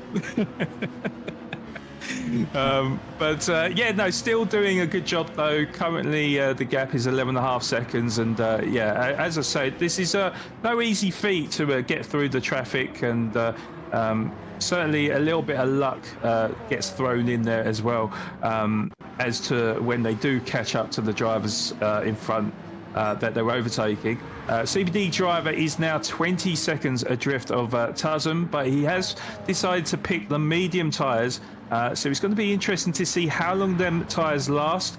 I think he had half a tank though, didn't he, CBD driver? So yes, yeah, half a tank. So we'll most likely have to do one more stop then, I think. But yeah, doing a good job though in third position, 5.8 seconds ahead of Mav in fourth position, who is having a very solid race himself, and also managing them soft tyres as well. So doing a good job there, very, very consistent on his lap times as well.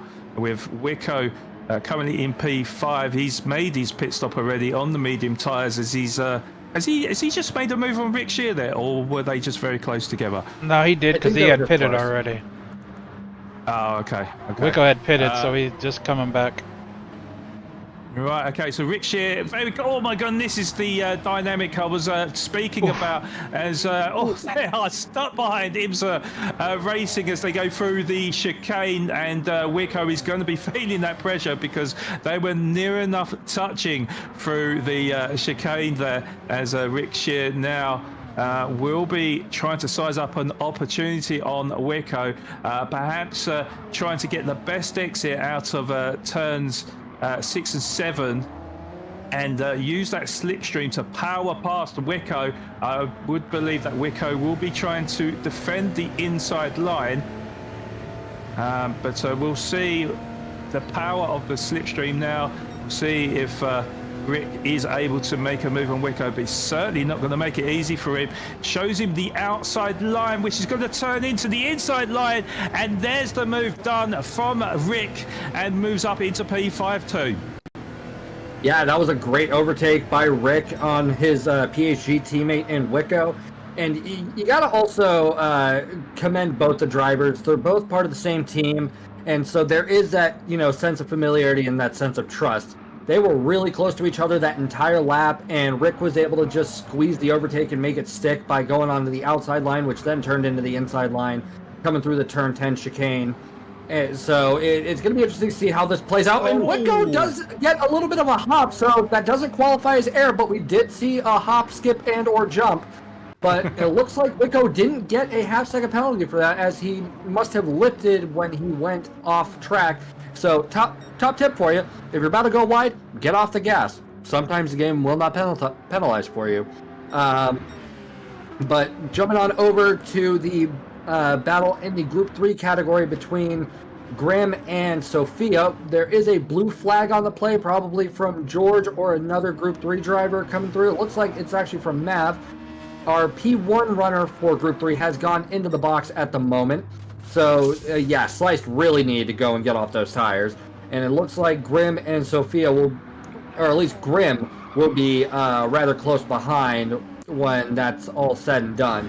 Now jumping on board with Sophia, who is right on Grim's bumper at the moment. 36 laps in, those mediums are just now showing a little bit of life on them. Coming up through the S's and into the hard left-hander, looking over near McWally, and looks like Wicco will fly on by, and looks like Sophia is in a prime position to get an early overtake done if she does not want to just wait for Grim to go into the box probably this lap. So speaking of box, Tuzzum Box has boxed. Take a drink every time I say box. And that will afford CBD driver the possibility to go and make the overtake done, because it looks like Tuzzum is also grabbing fuel at the moment. I don't know what the refuel rate is, but it is not looking very quick. It is 3 liters per second, so yeah, that is a snail's pace. That is a realistic refueling rate, and it looks like Tuzzum will come out in P3 at this moment. And it looks like he's also doing the softs. Tuzzum started on the mediums, did he not? Or did he start on softs? Sauce. Softs? Okay, so he's doing a soft strategy. So it looks like there's going to be the firm 2-stopper in play for Tuzzum. But coming out, a couple seconds behind, or a couple seconds ahead of Mav. A little bit of a ways behind CBD. Everything is fine. And 43 laps in, Jorge's tires are still holding ridiculously strong. So it is definitely appearing to me that Jorge will just run in, grab fuel, and get gone. Yeah, he's going for a one-stop for sure. Assuming he can preserve those tires, especially at the blistering pace he's going, because he currently has the fastest lap of a 107.536.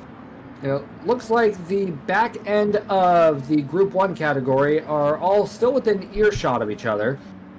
Mav only about 1.5 seconds ahead of Wicco, and about 2 seconds behind Rick Shear, but Mav's tires, I don't know how much longer those are going to last unless they went and reverted the tire physics to where your tires being, below a certain threshold is a death sentence. So I'm not 100% sure myself. So that's for a more educated GT7 racer, of which I am not. But jumping over to Sophia, coming up through turn 1.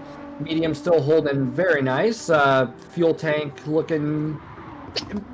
It's all right. Yeah, it's all right. We'll go with decent.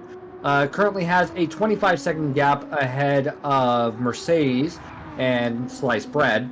So I think Sophia doesn't really have to worry about anything at this current moment, and is pretty much just doing Group 3 qualifiers. As Jorge is coming in to do an overtake, it looks like Sophia will yield the position after this. Ooh, getting a little close there, but no drama, so good to see. And we have a yellow on the play. Who did we wind up losing? It had to have been somebody up ahead. Not hella fun again. I hope not. Nope. Not hella fun. Don't know who it was. I'm not 100% sure, but looks like nobody's really got any drama. Wait, did I just see Ims was on the hards? Oh, I saw Wicco go off though briefly, and gets that 1/2 second penalty for cutting track limits. So, yeah, fortunate for Wicco there. He did cut the grass, but managed to keep the car going straight. More importantly, I think. But yeah, you can see the problems that the Group 1 cars are having trying to make the passes on the Group 3 cars. In terms of as I mentioned, in terms of right of way though, the Group 3 cars do have the priority going into the corners. So the as frustrating as it can be for the Group 1 drivers to try and pass these cars, they have to be a little bit more patient, I think, to avoid any collisions or Yeah, as you can see the example there from Tuzum, just timed his overtake to perfection there. Had the inside line with the superior grip at turn number 1. But yeah, Tuzum able to now try to charge up the grid then with the 7.4 second gap between Tuzum and CBD driver for second and third respectively. But yeah, Mav as well. Great overtake there. Good respect as well between him and IMSA as well. Did see Stratos is Stratos is off. Take us through this, Toad. All right, so here we have Stratos coming in to the first part of the turkey leg. Looks like is lap traffic to Mercedes at the moment, and as he is exiting, looks like he just lost control of the car due to maybe some power overseer or something. Oh, there is ghosting. Oh, thank God, because that would have just been really ugly.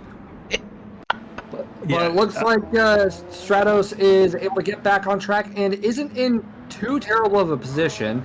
I mean, all things considered. CBD driver is still trying to chase down Jorge Sr., a 31-second deficit, but what were you going to say, Flawed? Well, I was just going to say, not the safest rejoin from Strats. Luckily, the ghosting was on there because that could have been a little bit messy. So I'm glad to see that Tuzum was able to live to fight another day. And a drinking game for how many times I say that phrase as well. But yeah, Tuzum is making good progress, it seems like. Last time we checked on him, the gap was 7.5 seconds to CBD driver. It's now down to 5.7 seconds. So is CBD driver on the mediums or is he on the softs? He's on CBD is on medium. Right, okay, so that would explain it then. So at this point of the race, Tuzum, you would expect to be faster at this stage. Yeah, there is a 6.3 second gap to Tuzum and Rick Shear as well, who is also on the soft tyres as well. So CBD driver, I would imagine, will come under a little bit of pressure, but maybe in the next half an hour, then the race will come back towards him as the drivers on the soft tyres, their degradation on the tyres will fall off like a cliff, and certainly with CBD driver, it's just going to be almost coming together with Sophia there as he really closed that gap on the entrance to the corner, but CBD driver able to get past Sophia nice and safely down the back straight and past IMSA. IMSA? Is it IMSA? Yeah. Down the back straight as well. So, yes, it's as I say, this is the interesting dynamic of traffic coming into play. Hopefully, within this 2-hour time frame, that the drivers do get used to one another and get past nice and safely. As Tuzum has to go quite wide on the exit of the last turn there to get past IMSA Racing there. But yeah, his. I can't believe it. We are approaching the halfway mark of this 2-hour endurance race too. Yeah, we're approaching the halfway mark. We've already seen a lot of drama. We've seen quite a bit of interesting strategies playing out. We've seen people go from circuit racing to rally crossing, and it's just been very interesting to see. And I do want to say it was interesting to see how CBD got around Sophia as we see Rick Shear get around Sophia, because it is no secret those two have a special type of rivalry, it would appear. So I was not going to put it past Sophia to, slow him up just to get a last laugh in. But it was a good showing from both the drivers as we jump on board with Mercedes in his, what is that, a BMW? Yeah, yes. BMW. Who is sitting about 20 seconds behind the pole sitter in the Group 3 category in Sophia. It has about a 10-second gap between himself and Sliced Bread at the moment. So, yeah, Group 3 has fanned out quite a bit, but it's only a matter of time before they all start bunching back up together. And it looks like as Mercedes starts coming down towards the downhill chicane, sitting a little slower than his personal fastest lap of a 1:18.910 at the moment. So there's still tons of racing left. We're 3.5 minutes away from the halfway portion of this race. And I think we still have some drivers that still need to box, don't we? We've got Jorge that still needs to box. We've got Sophia that needs to box. And I don't know what IMSA's doing on those hards, but that's either a really brilliant move or it's going to be a head scratcher. I'm not familiar with IMSA's racing. Well, at least IMSA Racing's racing, like the actual IMSA promotion. I know that pretty well, but I digress. Moving over to Sophia, looks like onto the start-finish straight, getting ready to go through the second time check. Yeah, the second time check. How will she fare in terms of her personal fastest? She is almost a second down on her personal best lap, and it looks like the car is definitely losing quite a bit of fuel at the moment, and those mediums are starting to really show some wear and tear. Moving on over to Mercedes, who is still sitting in a bit of a no man's land at the moment, but when you're sitting P2 in your category, I think no man's land is where you want to be at the moment, so you don't have to deal with any stressors such as, battles or having to try and do an overtake that might or might not work. Moving on over to Sliced Bread in P3 overall for the Group 3 category. Has about an 18, just slightly over a 17 and a quarter second gap between himself and Oak, and is, sitting about 9 seconds behind Mercedes at the moment. So it's really it's a favorable position for all three of these podium sitters on the Group 3 category, because there's really nothing you have to worry about except keeping the car on the tarmac and just trying to maintain your consistency. Moving on over to Mercedes, looks like, oh god.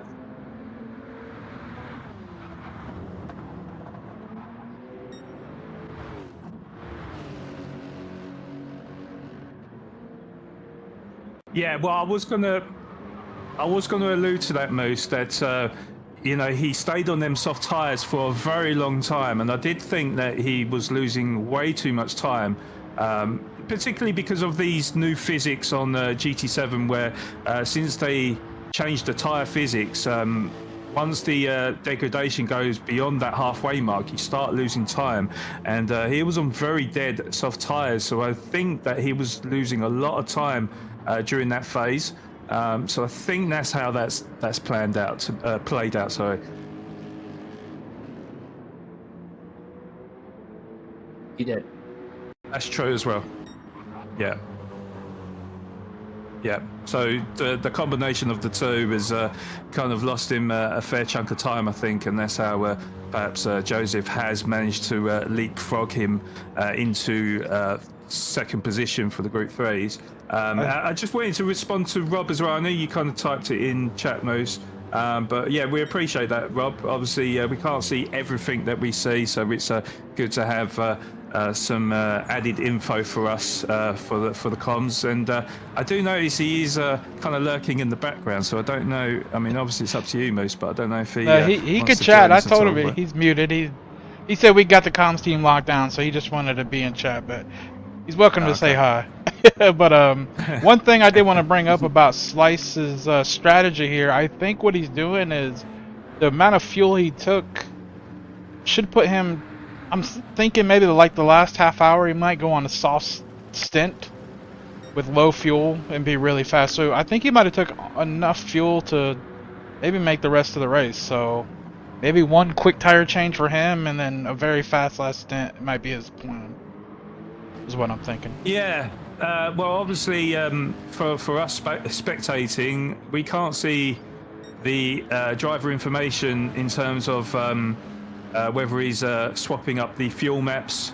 So he might be doing that. He might be on like a fuel map 2 or 3 to try and save that fuel. Yeah, it's something that we can't really predict ahead of time. But yeah, certainly. Jules Senior, or Jorge, 29 seconds is the lead. Sorry, Moose? I said we missed, Tuzum actually took the lead from CBD, I believe. Or took second place from CBD, did he not? Yes, that is true, because last time we got on board with him, he was about 5 seconds behind CBD driver. So, yeah, good spot there, Moose. That was a good spot. Yeah, sorry, go on, Toad. I was gonna say it was a very good spot, and yeah, Tuzem being on the double set of softs definitely has some advantage, at least in terms of all the drivers who have pitted so far. But it's kind of a glass cannon situation because CBD is on those mediums for a reason, and as you know, the weather gets a little cloudy, the track temperature is gonna level out just probably a tiny bit. You know, being on a harder compound, especially fresh out of the pits, that's going to put you in a less than favorable position. But with the rate Tuzem's going, I'm definitely going to foresee Tuzem at least taking race lead after Jorge goes into the pits whenever, because it's been 54 laps and he has yet to actually... Oh, never mind. Oh, yeah. I'm just going to stop talking. Leo. Speaking of which, Yeah. Speaking of which, he's going in the pits now. So I'm curious to see what what's up? tire he takes. if you look at his lap times, though, it looks like he did a 108.7 on lap 52. I don't know if that's wrong because most of them look like a So 108.7 on lap 52, and Tuzem is averaging right around mid 108. So even on used medium tires, Jorge is absolutely flying. So it's gonna be very tough to beat because he's now, you know, done his one stop. So Jorge from this point forward is probably done with pits. yes, but Tuzem now takes the lead of the race. But I was looking at the lap delta there. The last lap that Tuzem did was a 107.8, I do believe. Yeah. So he's gained nearly 3 seconds on that last lap. So. So it's quite interesting to see, you know, who's pushing, who's kind of saving the tyres, who's saving the fuel. But yeah, certainly Tuzem at this stage, it does look like he's pushing. And if it's roughly 2 to 3 seconds per lap, that's quite what's it called? That's quite the advantage per lap, isn't it? So yeah, he's got an 8.7 second lead over Rick Shear then. So Tuzem looking good at this stage of the race, but you can see with the fuel that he's got between sort of a quarter and a half a tank. So you will be expecting him to pit probably in the next, like, what, 20 minutes? Yeah, maybe? I'd say next 20 minutes probably. Yeah, Yeah. probably. And that's going to So- raise a big question for the overall consistency of Tuzem, too, because if Tuzem's not consistent for the next 20-ish minutes... Oh, and CBD's going into the box again to get some fuel. Because Tuzem's going to have that long pit after he goes in, just because he's going to need, like, some fuel in the tank. So it's trying to set up a way to where he's not going to lose too much ground to Jorge by the end of it. And jumping on over to Rick Shear, who is sitting about about 6 seconds, give or take, ahead of Jorge at the moment. It's at what point in the game do these drivers try and slow down Jorge? Because he went on another set of mediums, so it's not, you know, out of the realm of imagination that he'll just run back what he did for the first half of the race. And you know, he is a just insane driver, like up there world tour status along the likes of, you know, Mullet, Paco, Greasy, and just, you know, fill in the blanks. So I don't know, at some point, you know, you're gonna like see he is approaching, and you're gonna have to, you know, really make him work for that overtake. And I know Moose is definitely one that is all about, you know, if you're going to get this position, you have to earn it. Am I mistaken? No, yeah, and I mean, it's going to be different between the Group 3 guys and obviously the Group 1. I think looking at just a pit stops and strategies, CBD, if we go back to CBD, went in really relatively early. He had plenty of fuel and plenty of tire, but I think he's seen Jorge Sr. went in and probably seen how much fuel Jorge Sr. took and knew that's what he needed. So I think he just kind of followed Jorge's pit strategy there and knew, hey, this is going to get me to the end of the race. So he got on his medium tire, took enough fuel. So I think CBD has also made his final stop, which it looks like he was actually just lapped by Tuzum. So a long way to go here. Tuzum's making up a lot of really good ground. Tuzum's really on point, driving really well right now. So he's running consistent to low 108s. But Tuzum has to understand he's 10 seconds ahead of Rick Shear and only 15 seconds ahead of Jorge at the moment, which is also running mid 108s. So they're kind of on the same pace. So he needs to get that pit stop 25 to 30 seconds ahead to come out and have a battle with Jorge Sr. Yeah, and when they do have that battle, that is going to be a very intense battle, like what we saw with CBD and Jorge towards the earlier stages of this race. And with Rick Shear, looks like is sorta in a bit of limbo in terms of trying to catch up to Tuzum.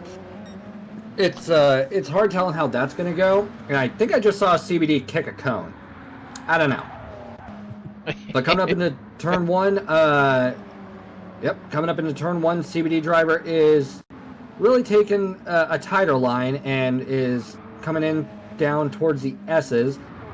He's definitely got quite a bit of ground to catch up because he is a lap down on the overall race leader in Tuzum. Who hold on a second. Jorge is right behind CBD. Sorry, I actually believe I was saying he was on the same pit strategy as Jorge, but Jorge is actually directly behind CBD to lap him. So CBD has to run away from Jorge and catch him an entire lap.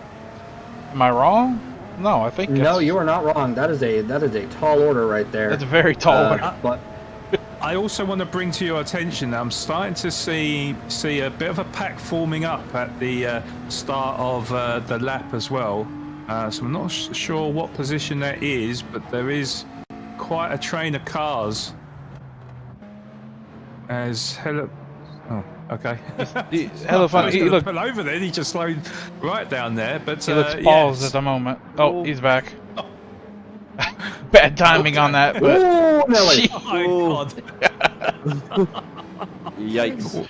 Yes, definitely yikes there. As Strats gets caught behind Helafunza Blay, he did really well actually to stop there because I thought there was going to be a coming together.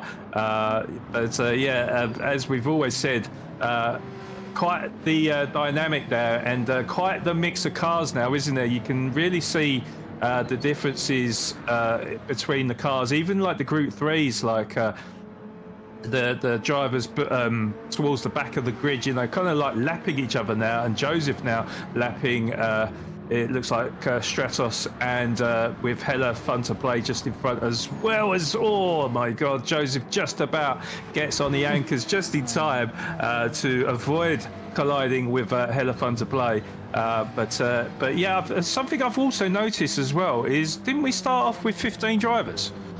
We did, with deadline. Yeah, deadline left a while back ago. Oh, okay. All right, fair enough.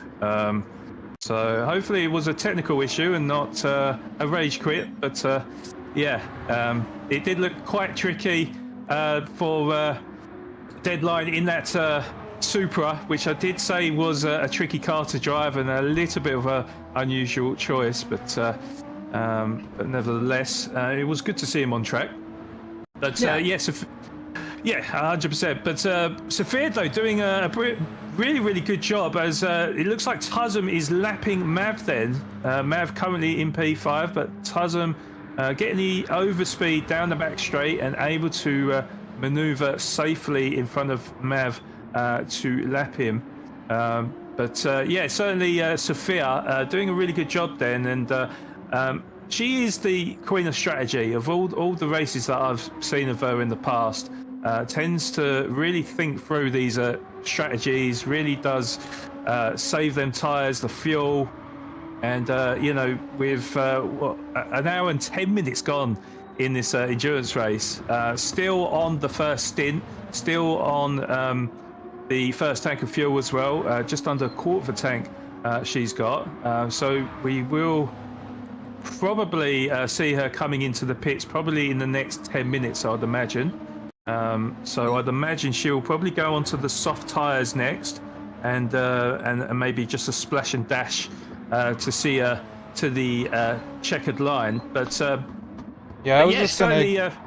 Go on, Moose. expand on that. You know, we can see the last 10 laps that Sophia's run on dead mediums have all been 120s, every single one. So still really consistent, really impressive. And I don't know if you guys noticed, but it just seems like every time a Group 1 or she's passing a lap car, it seems like she's gets roughed up somehow. So really impressive she's been able to keep it on track. And yeah, I've seen a bunch of bumps going around Sophia, but yeah, really consistent, really good lap times. You know, MMR driver is leading Group 3 and Group 1 at the moment, so just wanted to point that out. No, totally not biased, you know. You're not biased at all. And Moose, if you would like to promote your team as well, and future tournaments that'll be coming up as well. Yeah, so I'll run us through the grid here and just get a look at. We can kind of just get a look at what we have. I just want to expand a little bit on what we're doing today, and you know what the point of all this is. So, MMR is Moose Mafia Racing. We are a racing team. I'm not running a league. This race is really just part of the team trying to do something to bring some eyes in and bring some new drivers in and bring people who maybe have never done endurance races like this, give them an opportunity to try their hand at it, see if they like it, see if it's for them. MMR, our team goal is to enter and be a part of IRO's racing series next year, which is they do legit 8, 10, and 24-hour races. 8, 12, and 24-hour races, I believe, actually. And each of those are 2-hour stints with driver changes, so that's the reason for this being 2 hours. It's to test out, you know, a lot of these people have never done a 2-hour race, me including. I'd never done one until... Oh, Wicco just went off. Oh, and Wicco's in the wall! That's not good. Wicco was trying to get around Sophia and just could not get the right angle for it. Let's take a look at what just happened. This is what Flawed was talking about earlier, is the patience of this. Is this the best time and pace to pass? Probably not, you know, to being honest. Could have probably waited till he got around that corner, and it cost him big time. Cost him real big. Sophia probably gave more room, you would say, but at the same time, the Group 3, their job is to hold their line, so really no blame there, just maybe a little more patience on Wicco's side, you know, if anything else. But yeah, that puts a real damper on him trying to fight for the podium spot here. Yeah, no, that is a very important note, isn't it? Yeah, it is all about the timing of the overtakes and understanding that the Group 3 drivers do have the right of way going into the entrance of the corner, and so Sophia, no blame on her path, because you know, she was in front, went into the corner, just took her line, and yeah, definitely Wicco. It's really costly, really, for him, because he really should have been patient and just held back slightly, and probably would have got the overspeed through the exit. So, yeah, it's a shame to say, but this is racing, right? This is what happens. Yeah, it's part of it. It's part of multi-class. I mean, it's patience is something that, you know, in GT7 a lot of people complain about. There's a lot of rough, especially in dailies, there's a lot of rough driving. People will bump the pass, and you know, that's part of this, part of multi-class, part of endurance is patience doesn't come naturally to everybody, and sometimes it's something you have to work on, and this is a prime example. And you know, if he had to wait 2 or 3 corners, yes, it would have cost him time, but that's part of multi-class. It could have been P1 in the same exact position. It's going to cost him time, but he would have saved a lot of time just being more patient right there and not going off with them and damage. But, you know, nothing against Wicco, because Wicco's also a very good driver, but it's just an unfortunate thing that just happens, you know. A lapse in judgment. Yeah. But yeah, like I was saying, you know, we are trying to bring in drivers to do more of these endurance races.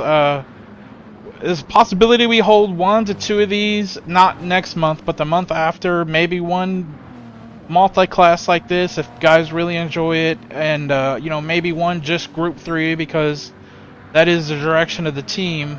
But you know, join my Discord. I'll post a link in Twitch, and that's how you can get in on all the info, all the future races as we watch. CBD is off in the dirt. CBD jumping his car in the dirt here. That's how you can stay untouched with all this information and all the races coming up. So Oak helped him out, didn't he? Yep. Oak gave him a quick nudge, say, "Hey, get back in there." Yeah, and actually, looks like it looks like Grim actually took the position from Oak because of that. Yep, sure looks like it. But he also has a 30-second deficit to close to be on a podium seat. But luckily, he still has 42 minutes to make up for that. The softs, though, they're not going to last 42 minutes. But Grim getting a little bit off track and is trying to pull away from Oak as best he can, getting on the curb. But did he take too much curbing? The survey says nope, he's fine. I'm going to come back up here with Sophia because I believe we're about out of fuel here. Oh, for the love of all that is holy. Oh, okay. So Sophia is going for the overcut of the century. Has been on these mediums for 59 laps. Fuel tank is just now getting ready to go. Tuzum is still holding on to P1 in magnificent fashion. Like, congrats to him for pulling off the last to first. Let's just see if he can hold on to it. But Sophia coming in to the first part of the leg, and I don't know how she is keeping control of that car right now, because one would think with a dead front left tire, it would be, Mav getting a little squirrely there. I think that may have just been a miscommunication on both their parts, but luckily it didn't get hideous, so all's well that ends well, all things considered. Jumping on over to Mercedes, who is 13 seconds ahead, or 13 seconds behind Sophie at the moment, and is just about a second, 3/4 of a second really, ahead of Sliced Bread. These two will wind up taking at least P1 and 2 respectively for the Group 3 category. Sophia should be going into the pits right about now. Yeah, that's one thing I wanted to say here is Sophia, you see Slice's strategy coming into play now, where he took all that fuel and medium tires. This is going to last him for the end of the race, as where Jose is not and Sophia's is not. They both have a pit. Now their pits will be shorter because they don't have to take as much fuel, but yeah, this strategy is just about to play out now for Sliced, and see what happens to that. But it looks like we have a battle for B2 and 3 here at the moment. Ooh, and it looks like George Sr. got a little squirrely, but it looks like he is definitely closing up to Rick Shear at the moment. So it looks like Rick is going to have to really get on the defensive, especially coming into this downhill chicane, because that is a sweet dive bomb spot. And it looks like, Rick didn't really have to do much defending, if any. So coming up the hill, how is Jorge going to fare? Keeps the car straight as an arrow, and moving on over to Sophia, who is staying out. Oh. What? Okay. Okay. What? You know what? Whatever floats your boat. Yeah, but what you do need to consider, though, is, of course, the fuel is at _1, and where it's flashing red light, it might still be that there's like 3 laps of fuel left that we're not used to, because obviously the fuel consumption rate probably averages maybe ×3 ×4 on most races, particularly if they're pretty short, within like half an hour. So maybe doing a little bit of fuel saving still, trying to stay on that stint as long as possible, and then making sure that she puts the minimum fuel in, because of course it's a very slow refuel rate. Possibly doing her mathematics and working out in her head that just to try and stay out on that stint as long as possible, and then push to the end, perhaps. As Grim Reaper had a 3-second penalty there, so I do wonder whether or not he, has he come out of the pits recently? Yeah, that he was a just pit- pit. that was That's a a pit pit penalty. that's what it was It's then. brutal here. It shoots you out, and if you're not turning right, it'll shoot you right across that pit line. Like we can watch Oak here. Like the exit is really brutal here. Watch, as soon as it releases, you have to go. At least you right now, and if you go across that little line, Oh, got it on the way in. Oak got it think on the it was way in. So. probably- yeah, I think it was probably on the way in. That is one of the trickiest pit lane entries in the whole calendar, I'd say. It's brutal. I've never been able to get it right myself, so just speaking for experience, can be easily done. So it looks like quite a number of the drivers have been caught out, but yeah, certainly it is. Spread out quite a bit. There is a few I think there's battles. I think one mainly for the Group 1 cars. Then in the name of Rick Shear in second position and Jorge in third position. Then the gap is come down to just under a second. So there could be a fight on track in sort of the next lap or two. That might be a as penalty. Jules, as Jorge, sorry, goes a little bit squibbly on the exit, not ideal, and also because he went a little bit wide, picks up a half-second penalty for cutting the track limits. So, so he's going to have to serve that on this lap then. As we look at some of the back markers now of Hella Fun to Play, just getting overtaken by Sliced Bread, who with P12 and 13. Strat's unlapping himself by the looks of it then, and picks up a half-second penalty for good measure then, as he ran a little bit wide and struggled to keep control of his McLaren, but luckily able to keep it pointing forwards and to move on with his race. I was almost going to say fight to live another day there for about the zillionth time there. But This has got to be the pit. This has got to be a lap. Sophia's It pit. has to, surely. 63 laps, running Yeah, consistent yeah. 120s is really impressive. That is very impressive. But those tires and that fuel, the game's going to be giving Sophia a bit of a timeout and telling her to chill. There She we go. now goes into the pits. Okay. Oh, she Just- might have got the 360. It looked I very thought so. close. Very close. But looks like Wicco's made up some ground. Wicco's now fourth again. Hey. Oh, sweet. Oh. Sophia on Good job, 0% Wicco. fuel. Yeah, Sophia literally ran that thing all the way to the end. That is an impressive showcase, and that will afford Sliced the class lead up in P7 overall. And Actually- looks like Is it just my Actually- graphic or is Wicco out of fuel? Getting close. yeah, he's getting close. Yeah, Wicco's getting pretty close to running on fumes. I didn't expect these drivers to really push the car this much to where there's literally nothing left. Also, it looks like Sophia took quite a bit of fuel. I think that has to be a mistake. I would be willing to bet that was a mistake on Sophia's part as far as and a and she 3-second did. pen. Ooh, that's gonna hurt. 'Cause not only Oof. does she take way too much fuel, the 3 Ooh, seconds is and- very tough. And now we've got lifelong rivals Sophia and CBD back at it again. Best friends. Yep, as friends.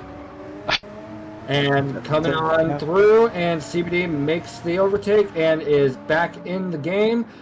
Honestly, I did not expect CBD to fall back that much. So that was interesting to see. But Sliced Bread, for the time being, does have the class lead for Group 3 and has about a 37-second gap between himself and Sophia. So as long as he can hold off any dramatics, he should be fine. And we take a look at Rick Shear, who is coming in, getting some tires and fuel. Where is this going to put him after the pit stop is done? So we jump on over to Wicco, who is going to probably be close behind in the box. Coming across the time check, half a second down on his personal fastest lap. And going into the chicane, will this be the lap that he pits? That is the million-dollar question, and it's looking like it is. Yes. Okay, he cut on the right, so I think he's fine. Yes. Yes, he is. You can All cut right. on the right. You just can't do it on the left side for some reason. So like Watkins Glen? Kind of, yeah. Yeah, you can take the inside curb at Watkins Glen on the right-hand side, but you can't take the left. It's weird. All right, and I as don't we're understand it. and as we're approaching the 3/4 mark for this race, Leo, what has stuck out to you the most as we jump on board with CBD and now Sliced Bread and then Sophia? Just their consistent Now Mercedes. times, man. That's now Mercedes. Just, the consistency these drivers are doing is absolutely insane to me. I mean, most of them averaging their best times that they can, but like within a second of each other for 2 hours is just insane to me.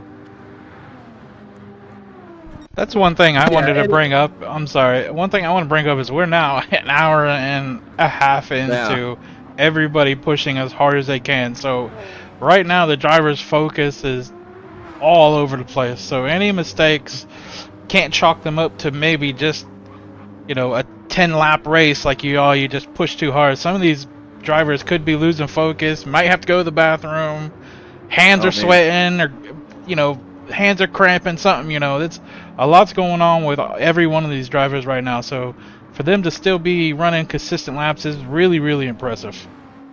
Yeah, I These mean, big arms are heavy. yeah, exactly. Yeah, some finger aching maybe in progress right now. Yeah. Those on Tuzem controller. is still. Oh, go Tuzem's ahead, actually I'm sorry. still about 17 seconds ahead of Jorge at the moment, but will he be able to get a short enough pit stop? Because the pit stop for Road Atlanta is already relatively long, if I'm remembering correctly. It's just doing a drive-through or something takes about like 20-something seconds. Yeah, I think so. Oh, go ahead, Moose. Sorry. No, I was just going to say, I think it is about 20-25 seconds, and I just don't think he has enough gap at the moment. But when he comes out, he will have light fuel and very fast soft tires. So this still very well could come down to a race between Tuzem and Jorge, and looks like they're the only two really in contention. Unless something crazy happens, Rick Shear's about 44 seconds behind Jorge. Yeesh. Yeah, it would have to be like a wheel disconnect level incident for Rick to catch up at this stage of the race. But Rick is sitting very comfortably in P3 at the moment because Nav is 17 seconds behind, and then you've got Wicco and CBD further back. So, I mean, really, everybody's kind of in a comfortable position in terms of, not losing losing the position to anything.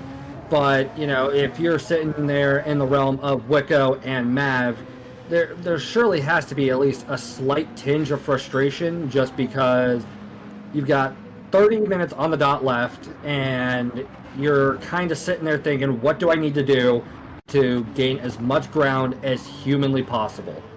And it looks like Wicco is going to start getting the overtake done on Grim. And there we go. He's going to keep... Oh, and CBD is off again. Yeah, and that plays into the concentration levels now.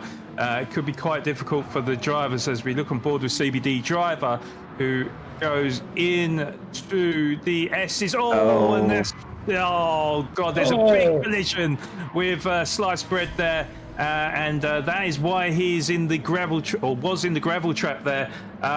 So maybe not a concentration thing, but just a miscommunication there. And again, alluding to that fact where the Group 1 drivers do need to be a little bit more patient when making the overtakes. Certainly, that is a scary proposition to try and overtake a Group 3 car in the S's there. And it was... well, it was very unfortunate, wasn't it, too?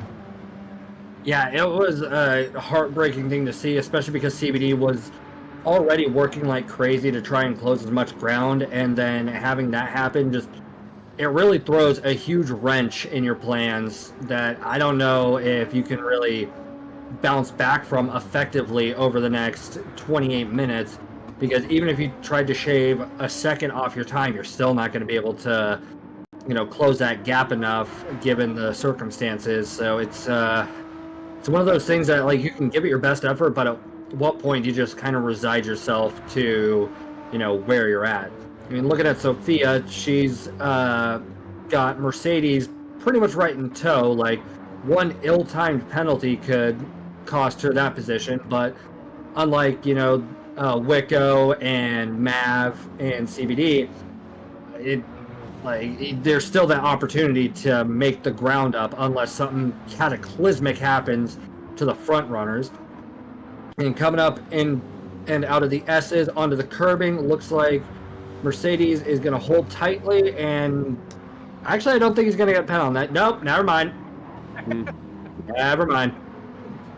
So that's going to buy Sophia at least at a minimum an extra half a second gap between her and Mercedes.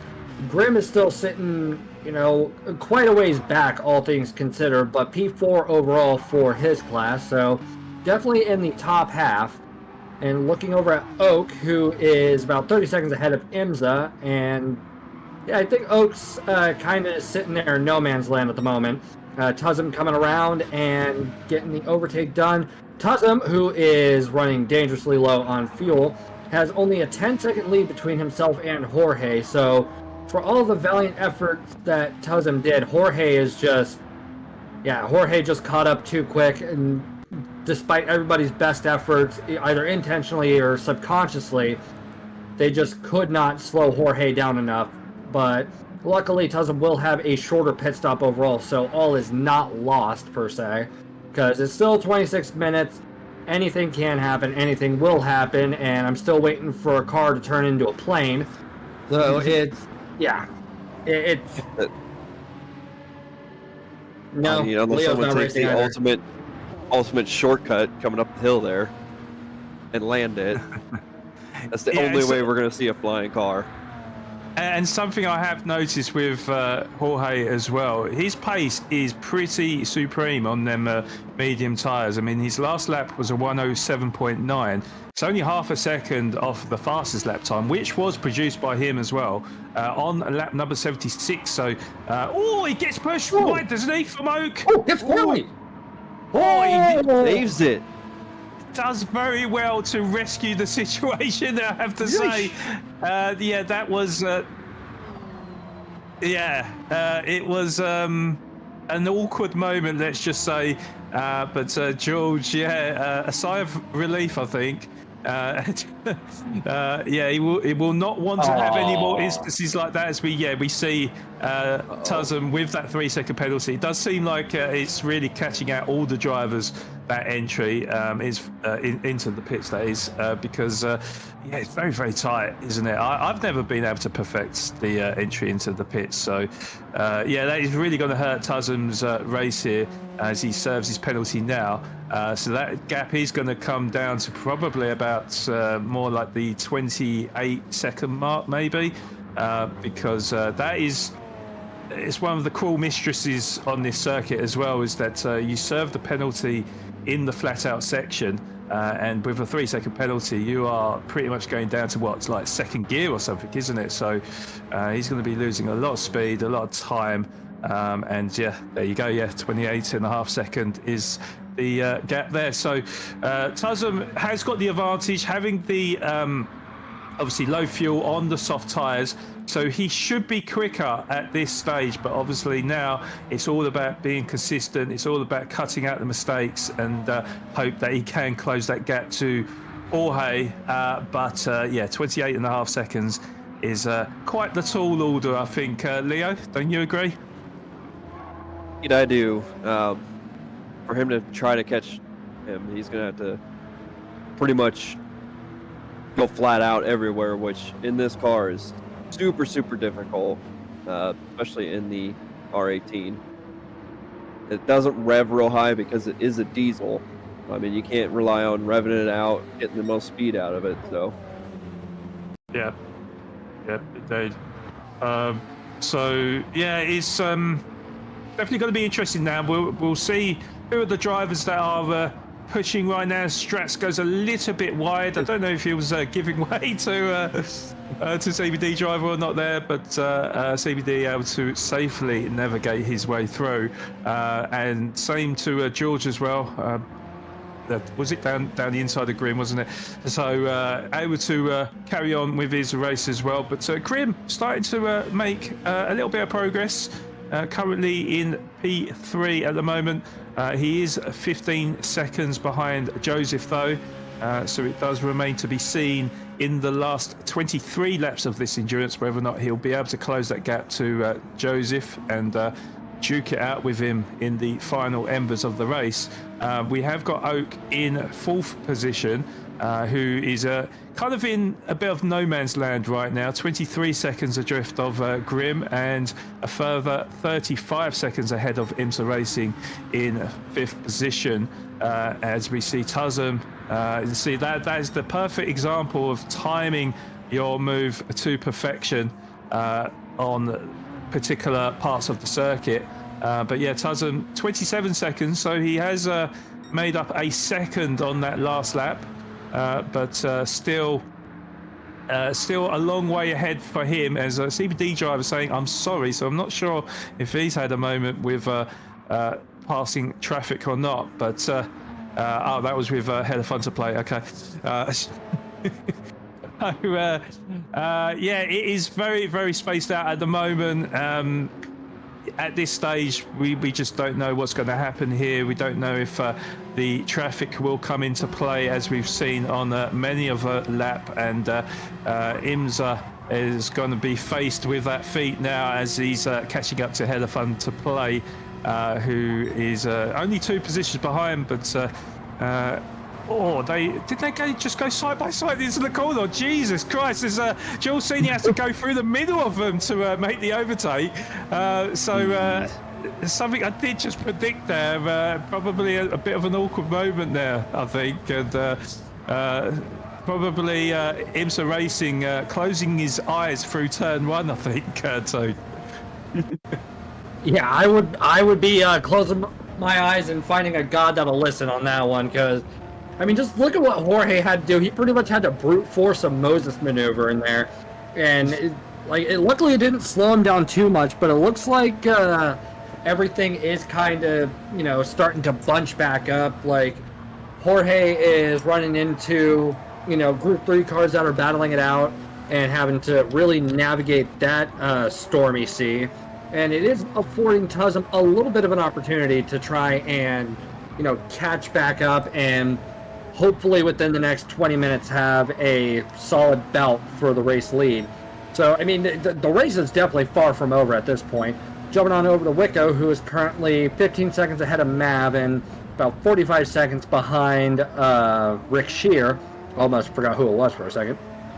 Can I just cut in quickly too? Sorry. So I'm just seeing in chat, Sophia was saying P3 was 3 seconds behind, had dirty tyres and a compromised line, as well as traffic of the same class.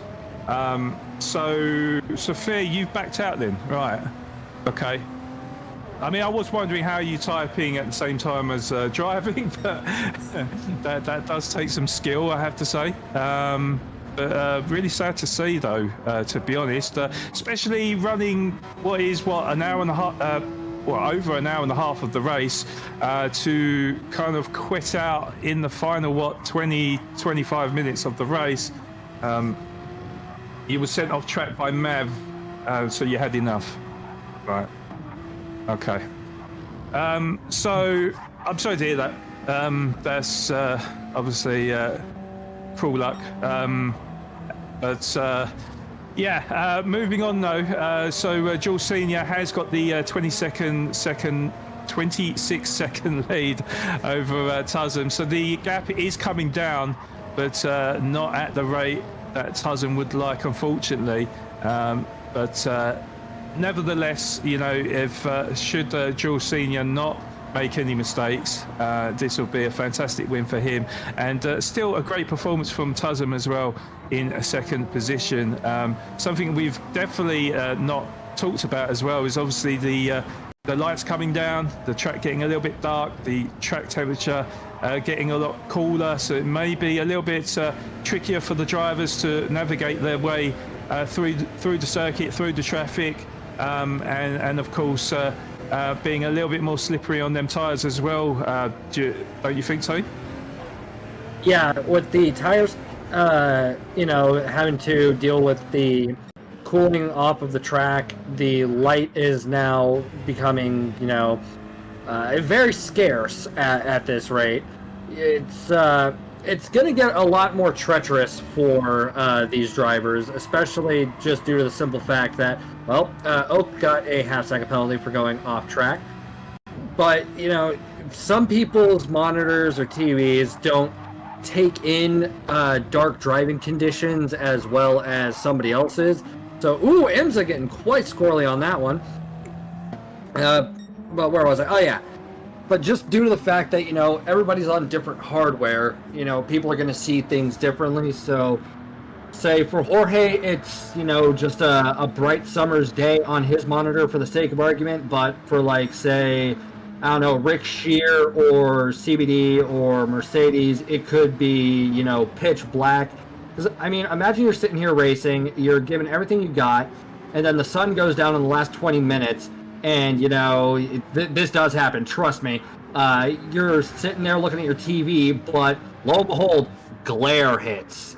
There's just so many factors that with this condition of, the sun being down, it's now a night race. Things in-game and outside of the game could really throw you off. And it's just unfortunate to see. And speaking of unfortunate, it would appear Stratos has lost power. I am so sorry to hear that, man.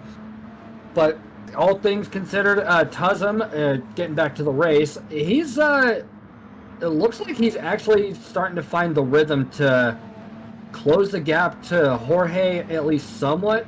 He's pulled quite the gap between himself and Rick Shear. But, I don't know. He's gained 5 seconds, but does he have enough time to catch up and get a battle within the next 16 minutes? Leo, do you think it's possible? It's possible if he keeps going the way he's going. He put, 200s on the fastest lap just a minute ago. If that's the way it's looking like, he could catch up to him. I don't know. It's possible. 15 minutes is a long time in racing, so he's gonna have. That's a daily C race as well, isn't it? Yeah. But 23 seconds to make up though, that's super questionable. But he's keeping it consistent though. Where senior is not. A lot of drivers don't really get faced with this dynamic. Quite easy to drive during the day, but as soon as the lights come down, it's a whole different game, isn't it? I think, and it looks like Tuzem did lose a bit of time on that last lap though, because the gap was. So it might have been because he was trying to pass traffic there. So that is a thing in this race, of course. So, some drivers are suited to the daytime, and some drivers are, better at night. Or there can be quite a difference in your racing, and maybe to do with your monitor settings as well, maybe. I know with my screen's normally quite dark, so at night it can get quite tricky seeing where you're going and anticipating your braking distances and stuff. So anything can happen in the last 14 minutes of this race. Sliced bread loses control of the car as he gets over the outside curb and does a full 360-degree spin. But take us through it, Toad. So does that count as anything? Because I think that counts as anything. Yeah, unfortunately, as we see Sliced Bread coming across the start-finish line to start lap 80, gets set up into turn 1 and misses the curb. I think he just understeered off, got onto the curbing, and just lost control of the car. And Oak narrowly avoiding disaster from that as well. So that is going to definitely send Sliced Bread back quite a ways.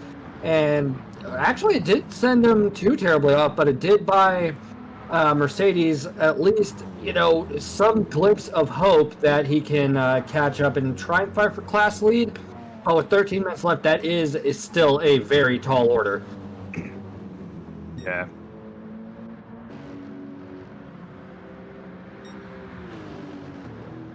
Yeah, that tire difference is a huge factor. And Slice telling Oak that he saw nothing. But as we see Slice getting ready to go start lap 81, we're getting near the last 10 minutes, so we're definitely hitting do or die territory for a lot of these drivers. The grid is fanned out, so we might not see too many overtakes, we might not see too much battling, but all in all, we've seen quite the race that I think Moose might need to... Oh, and Oak goes rallycrossing for a second. Will he get the half-second penalty from it? Coming across, and... Nope, he's fine. All right, he kicked, and it is good. Oh, never mind. He does.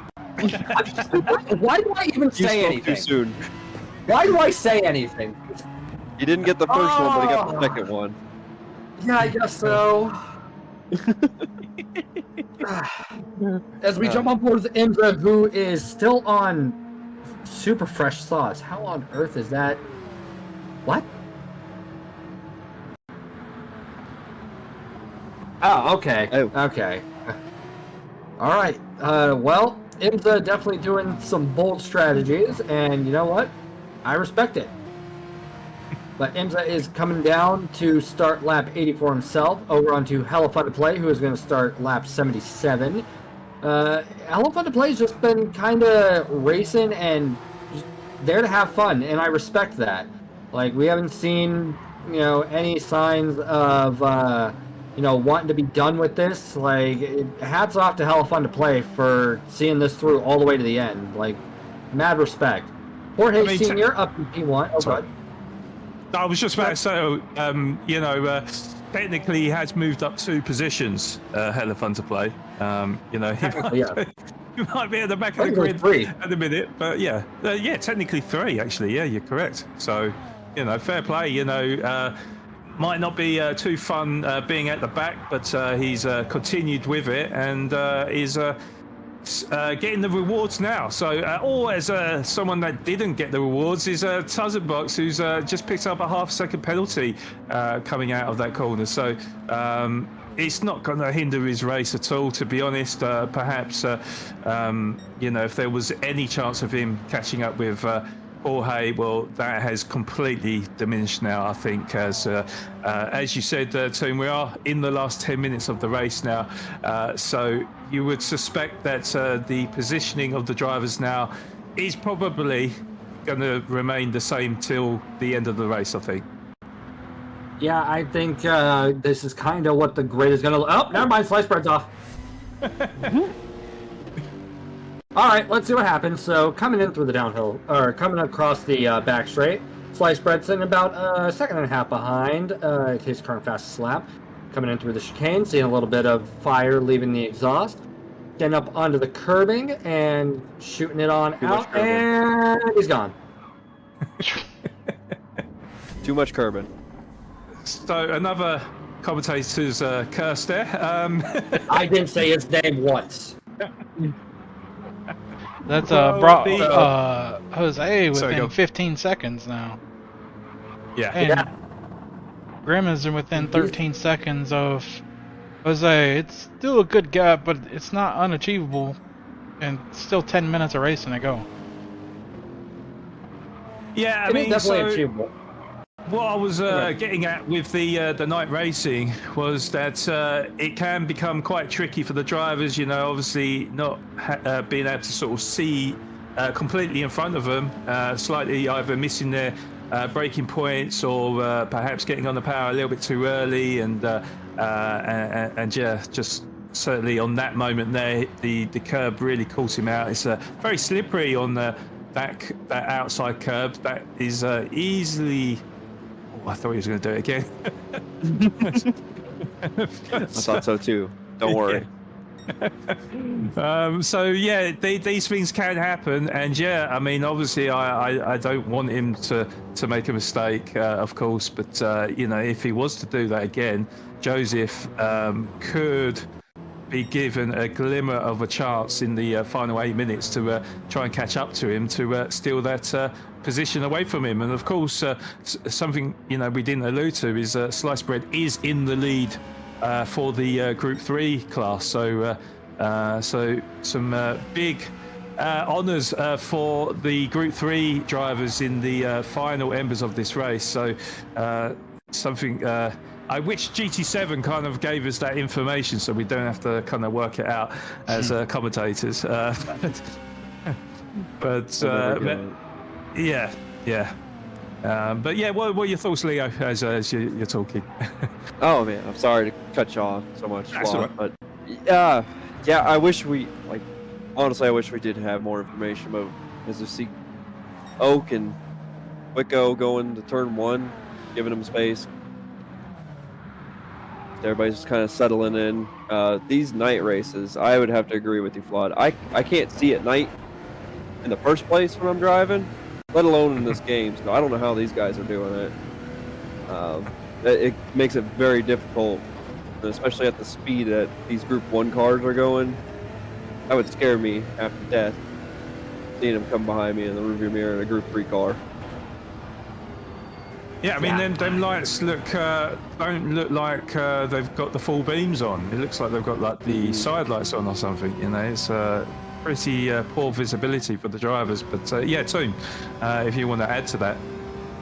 Yeah, honestly, if any of these guys were racing in VR, I do not envy them whatsoever. Ems is racing in VR. Ems is racing in VR. I do not envy you. Yep. No. You brave soul. But no, we're approaching the last 5 minutes of this race, and I don't know. It's still hard telling how this is going to shape up because we have seen some unfortunate run-ins, especially, you know, from our aforementioned GT3 class leader at the moment.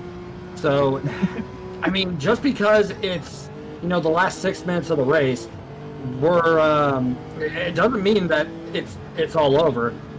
Honestly, looking at our GT3 leader, yes, I'm doing that so I don't curse him. Really by saying his name. Just looking at the fuel tank, is there enough fuel to last another 5 minutes? Because I mean, you know what? Yeah, it'll be fine. What am I on about? Yeah, he'll be fine.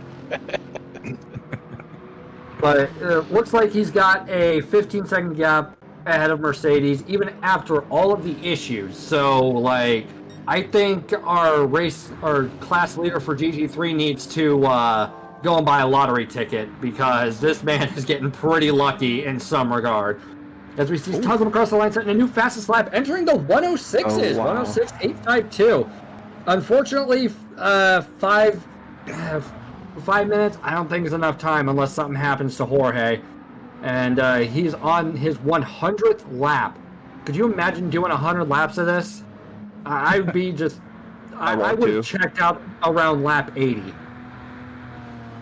Like, the mental toughness you have to have and the concentration to do this is just... it's insane. But as you were going to say, Flawed? Well, I was going to say I probably wouldn't last about 20, so fair play to the drivers. Yeah, no, certainly some feat, and it's definitely worth picking up on as well that endurance races are a completely different animal compared to our normal racing, and yeah, something we've kind of briefly spoken about is maintaining them concentration levels to keep it consistent and not to make mistakes. And you know, even in sort of like half an hour races or daily race C races, you know, sometimes we make mistakes. So fair play to all the drivers that have participated today because, it's very commendable. But this is why Moose does put on these races, though, because, of course, he wants people to sign up for his race team to compete in the IRO, is it called? It is IRO, yeah. Yeah, so which they specialise in these endurance races. Do they have 24-hour races as well, Moose? Yeah, so actually they have. Like Today PR. they ran 8 hours at Red Bull. So it was 4 stints of 4 2-hour stints. So 4 drivers in total took part. But next month, and actually I believe it's early next month, so 3 weeks maybe. They have the 24 hours of Nürburgring. So we will have 12 stints, 12 2-hour stints. And the teams have a maximum of 10 drivers. So, you can use one driver up to 3 times. So you have to have driver swaps. So one driver can't drive more than 2 hours at a time because you have to do a driver swap with another driver. So, really, really excited about that. This is the biggest reason I signed up for IRO initially, but ever since then I've just fell in love with the driver swaps, the way they do this endurance racing. It's really fun, and the team aspect is really cool. It gives you something to do outside of daily races, and so I'm really excited to keep pushing forward with growing my own team and look to field our own team next year. Sorry, go on. The $1 million question. I was going to say the $1 million question, though, by the end of this, as we are at the last 2 minutes, is who here that's still on the grid is going to sit there and be like, man, I really love endurance racing, or they're going to sit there and be, shouting explicatives, be like, censor this, censor that, censor endurance racing, censor Moose for doing this, Well, I'd imagine. I don't know. I'd imagine I don't know how P1 this is through gonna shape up. P3 are going to be happy. Everybody behind that probably not a big fan. That's how these things normally go. That's fair. Well, luckily we are approaching the tail end of this race. Jorge flashing to say, hey, coming through. And looks like Tuzem. Wow, Tuzem has really closed that gap, but it just wasn't in the cards, I guess. I think somebody might have run out of fuel. Is Emza run out of fuel? Emza has got to be fuel saving here because he's about out of fuel. Yeah, maybe it's the same with Jorge right now, and obviously having that comfortable lead. What I was going to say, just to continue on from what you just said there, Moose, was obviously Moose is looking for new drivers to join the MMR race team, and he spoke about the 2-hour stints for the drivers. So this is good practice to get involved in the IRO series. So if this is your kind of thing and you're not part of a team, get yourself over to the Discord. The link is in chat. But Toon, do you want to sort of conclude this race, because Jules Senior will be coming across the line very shortly. Sure thing. So we have Jorge Senior coming across the start-finish line for the final time. Went through this 104 different times and was just able to fight all the way up to P1. Had a very dominant lead. Coming in through the chicane for the final time, entering the final corner, and there we go. He will not get an extra runoff lap. This is it, and we have a yellow on the play, and across the line is Jorge Senior with the overall race victory with a 17-second gap ahead of Tuzembox, who had an unfortunate start to the race, but by God, he fought like crazy. Went from last to first, and then just due to pits, wound up in P2. A great run from Tuzem. Making our way over, we have Rick Shear, who is coming up towards the start-finish straight. Just making a quick overtake on Mercedes, and coming into the chicane for the final time. 104 laps. These guys must be feeling raced out right now, because that is absolutely insane. Coming on up the hill, and down we go. Oh, Sliced Bread taking the class victory for Group 3. Even after all of the incidents in the last 10 minutes. yeah, valiant showing there. Mercedes taking P2, and looks like Grim made good on his word and got the podium for the GT3 category, lest he run out of fuel right now. But then again, there's nobody on track, so what's it matter?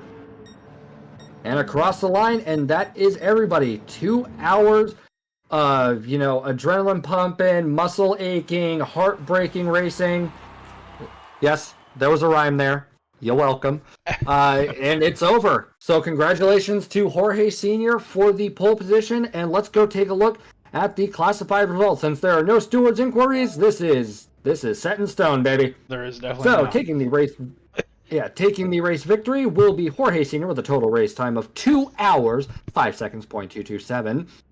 Coming in P2 will be Tuzzenbox, who also had the overall fastest lap with a 106.852, only person to get into the 106 territory. Rounding out our podium will be Rick Shear, followed by Wicco, with Mav running out our top 5, with CBD Driver rounding out our GT1 class. Making our way over to the class victory for GT3 will be Sliced Bread, or PhD Sliced, coming in 14 laps down. Wow, there's a huge speed difference between those cars. Followed by Mercedes in P2 for Group 3. Going on over to P3, we'll have Grim, followed by K Naranjo, also known as Oak, with the glorious Aston Martin. Was almost on a podium, so I mean, all things considered, it is still a good car.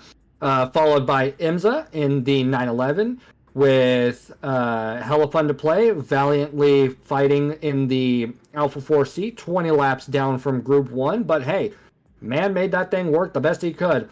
And then we also had Sophia, Deadline, and Stratos, who all unfortunately left for one reason or another, and it's a shame that they couldn't finish the race, but all in all, that was a fantastic race. Leo, 2 hours. What'd you think? Yeah. I loved it. I wish we had more long races in GT7, to be honest.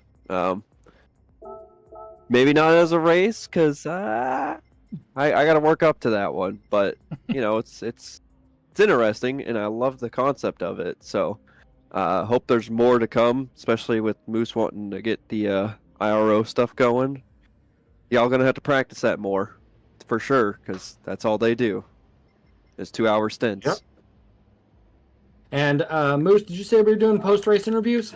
Yeah, I was gonna reach out and see if anybody wanted to do start obviously to be starting with any of the guys up front. So if any of the podium of Group 1 would like to do an interview, just let me know in Discord or on the YouTube chat, and I will open it up for you guys. Okay, Tuzza Well- missed, so yep, I'm gonna go ahead and open that up, and when you guys join, just keep yourselves muted for a second while I open this up, and then we can do some post-race interviews for you guys. First, a couple things I just wanted to say first is, I want to know from the commentators, you guys, the driver of the day. I want to do 2 shout-outs. One to Tuzzum, which is my driver of the day. He had the only person who wrecked on lap 1, said he had cold tires, but he drove all the way back through the entire race, through the entire grid, and drove really well, drove really on Jorge's pace, and caught up for a really good P2. But also, PHG, really great showing, finished first in the Group 3 and the Group 1 category, so really well done to the PHG guys. Yep. Let's see. My driver. First, the joking answer. My driver of the day is Rob G. Barker, who smoked everybody so hard that they didn't even know he was on track. So, congratulations, Rob. Yeah, no, I should have said something about Rob too. Appreciate Rob being in the background here. Didn't even say a word, but he helped us out a lot during this race. So. Yeah. Yeah, he did. Kudos to him. But I'd say for Yeah. GT1. You're welcome. There we go.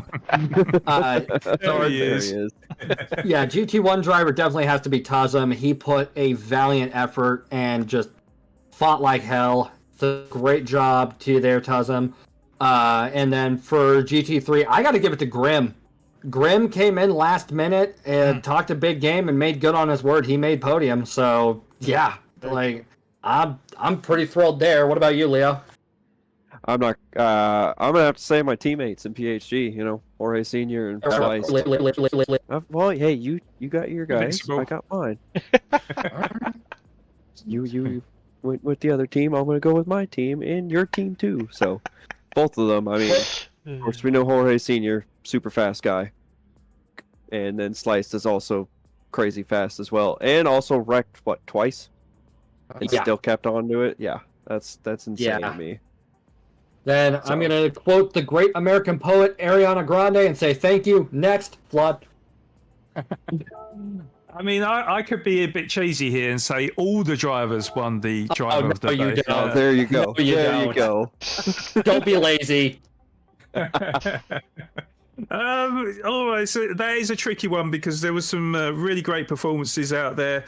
Jorge, of course, you know, it was pretty undeniable. It was a fantastic strategy, and he ended up winning by quite the margin. But then, of course, Tuzem was flying on them soft tyres and got the fastest lap time as well. Yeah, so I don't know who I'd like to call really. It would be between the top two in the Group 1s and then maybe in the Group 3s. Yeah, definitely with Grim Reaper, you know, coming in at last moment and kept it consistent and, you know, perhaps used to it in the endurances now, but really held his own and kept it very, very consistent. Sliced bread, I will say though, you know, despite some of the maneuvers he had towards the end of the race where you know, lost control of the car, you know, spinning on the curb and stuff, you know, he still won by like 16 seconds, I think it was. So perhaps probably would have to give it to Sliced bread just because of how dominant he was throughout the 2 hours. So yeah, that's my thoughts. All right. Fantastic. Thank you for the in-depth explanation. So, Moose, this is the part of the stream where I'm going to hijack it and shamelessly plug. If you like what you heard today before we get into the interviews, please be sure to follow Flawed Genius Gaming here on Twitch. He does quite a bit of stuff, and he's a very big guy, but he's a great guy. Find Leo over on YouTube doing Leo things, and I'm over here because, well, I don't like streaming on YouTube, so hi, I'm on Twitch. I yell at people on Baldur's Gate and all that, so yeah. Alright, anyway, back to the interviews. So, Tuzem, we're going to start with you since, well, you're in here. You had quite the race. You had, like, a comeback story that I just loved watching. So, walk us through what happened on turn 1, and then what was your thought process after you got back on track?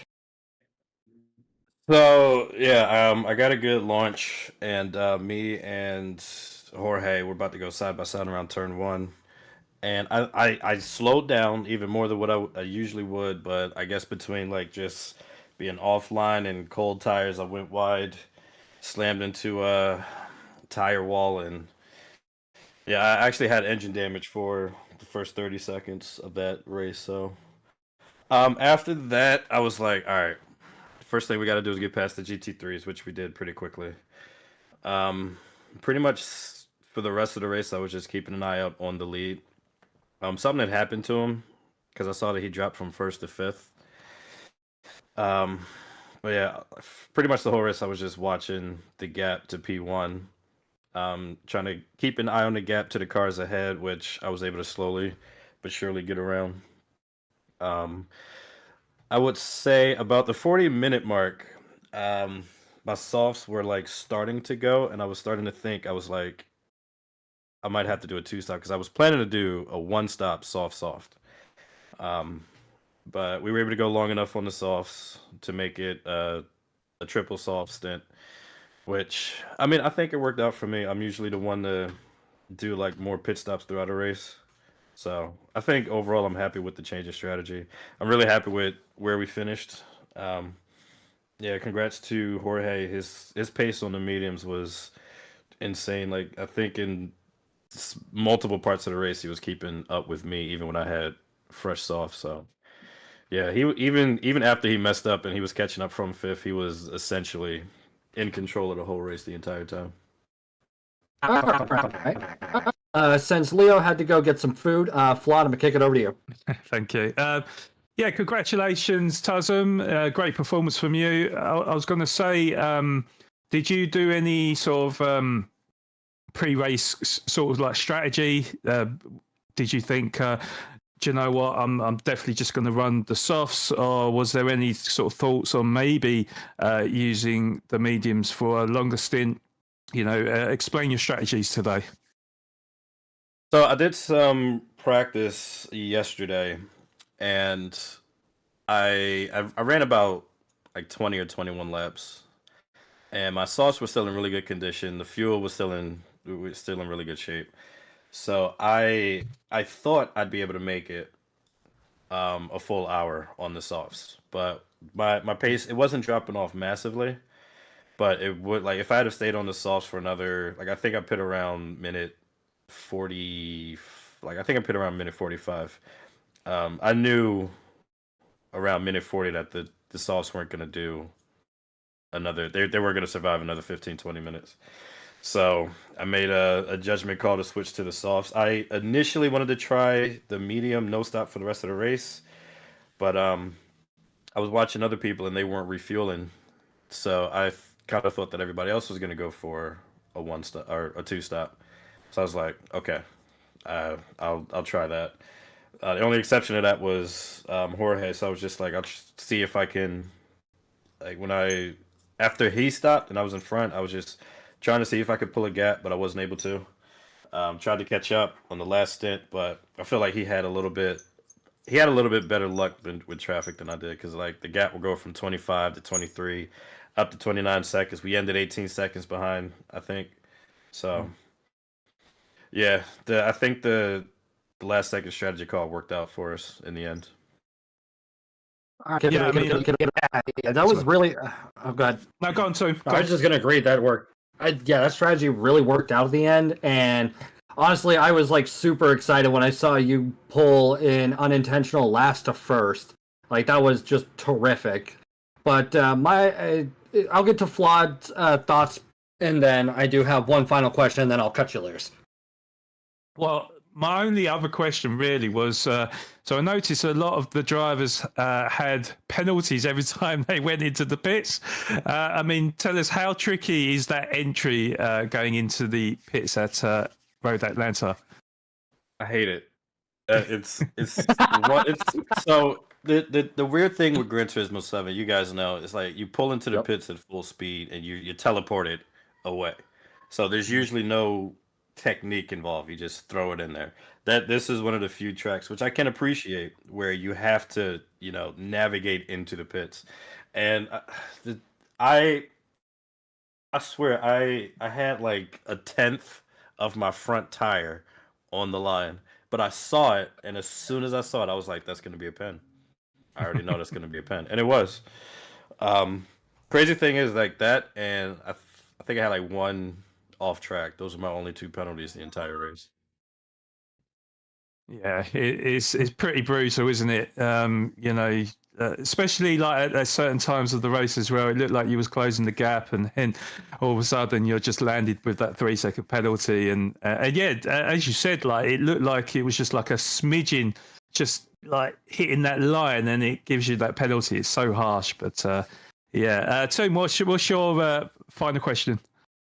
Well, I was just going to ask, after all that was said and done, what are your thoughts on, endurance racing, at least in the GT sphere? Like, do you still enjoy it? Do you feel like it's a bit more of a headache than in other sims? Oh, no, I thoroughly enjoyed this race. I had a hell of a lot of fun. I don't know if you guys saw, but it was 2 years ago, actually. I actually did a full 24-hour race in the Porsche 919, and the catch was that I wasn't allowed to pause. So I did like this whole meal prep thing. I had like a bunch of lunch meat wraps in the fridge, and I would go grab one during the pit stop. But like, I legit drove 24 straight hours with, like, I think there was like a total of like 11 seconds of pauses. So yeah, I had a lot of fun.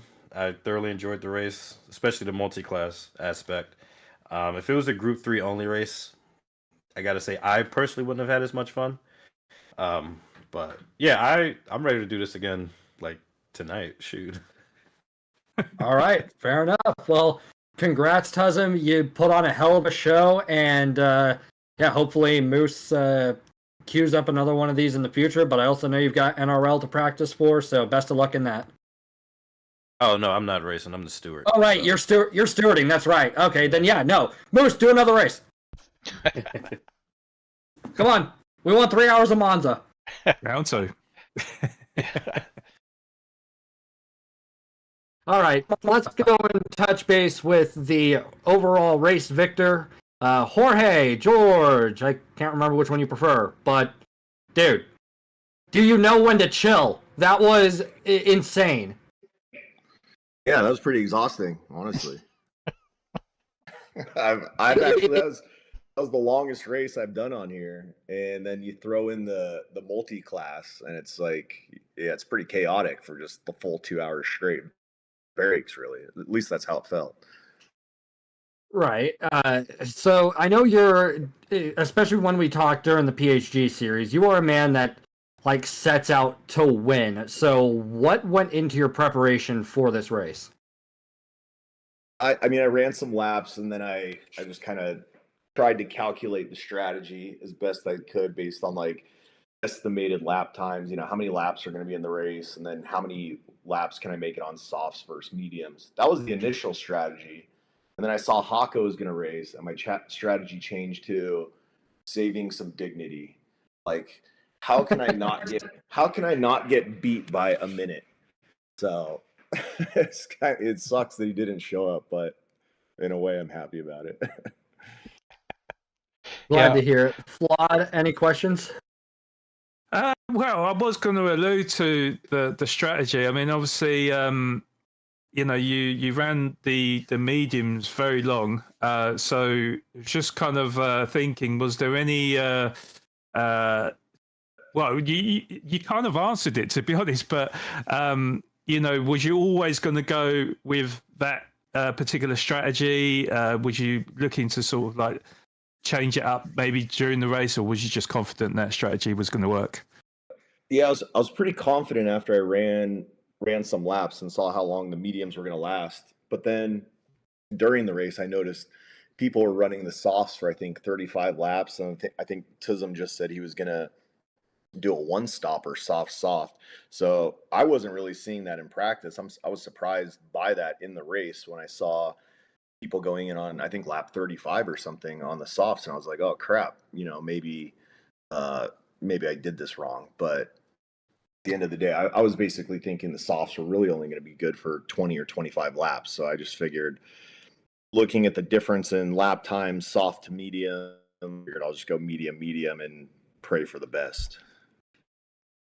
Yeah, so it certainly worked, and commanding lead at the end. I was going to ask one more question as well. Obviously, the gap was like 25 seconds near the end, and then it came down to sort of like 17, 18 seconds. So was you just conserving fuel, or was you just thinking, do you know what, it's really comfortable, I'm just going to try and keep it on the track and cruise across the finish line? No, I actually had, I think it was 2 or 3 laps in a row where I got really unlucky with the traffic. I had the traffic in the S's going, you know, right after turn 1, you go up the hill, then you go down through those S's where it's really, you can't pass anybody through there. And I think 2 or 3 laps in a row, I was stuck behind cars. And given that the race was almost over, I thought I'm just going to really take it conservative with my passing. The fuel was good, and then yeah, of course, the last couple laps, or probably last 5 laps or so, I was like, I've got a big lead. It's nighttime. My vision is not great right now. I'm tired. Just keep it on the track at this point. Yeah, fair enough. Fair enough. It was a great performance, very consistent, very impressive as well. And it shouldn't surprise me because I've seen your performance in NRL as well, and I mean, that's probably an interview for another time. But yeah, Tone, have you got any more questions? No, nothing's really bringing to mind, I think Jorge's really touched on everything. I mean, the man's reputation speaks for itself. Dude's just insanely fast, and like you throw something at him, and he's gonna make it happen. So yeah, big respect to you, Jorge. Just fantastic job, and can't wait to see what you do for NRL later this week. So yeah, you have a great rest of your day, dude. Yeah, appreciate it. Thanks, Moose. Thanks to the other racers, and thanks to you guys. That was a lot of fun. It was very hectic, very unique. Not used to that, especially with all the other class on track. So, no, it was a lot of fun. I'm gonna go drink a bunch of beer. Actually, before you go, does that mean you'll be doing more endurance races in the future? Should Moose put them on? Yeah, I mean, if they were probably one-offs like this, I would consider doing a series. It just depends on, time of day, things like that. It's kind of hard with life, to just dedicate that much time to just sit in one place, knowing that you can't get up for any reason. But Right. yeah, I would do it if it would work in terms of like my schedule, But absolutely. All right, then. Yep, that's all I got for you. All right, thanks everyone. Appreciate it. And we'll do one last one All with right. Repo here. Let's go and have a word with Repo. Repo, how you doing? I'm here. I'm good. I'm assuming y'all can hear me. Sure can. Cool.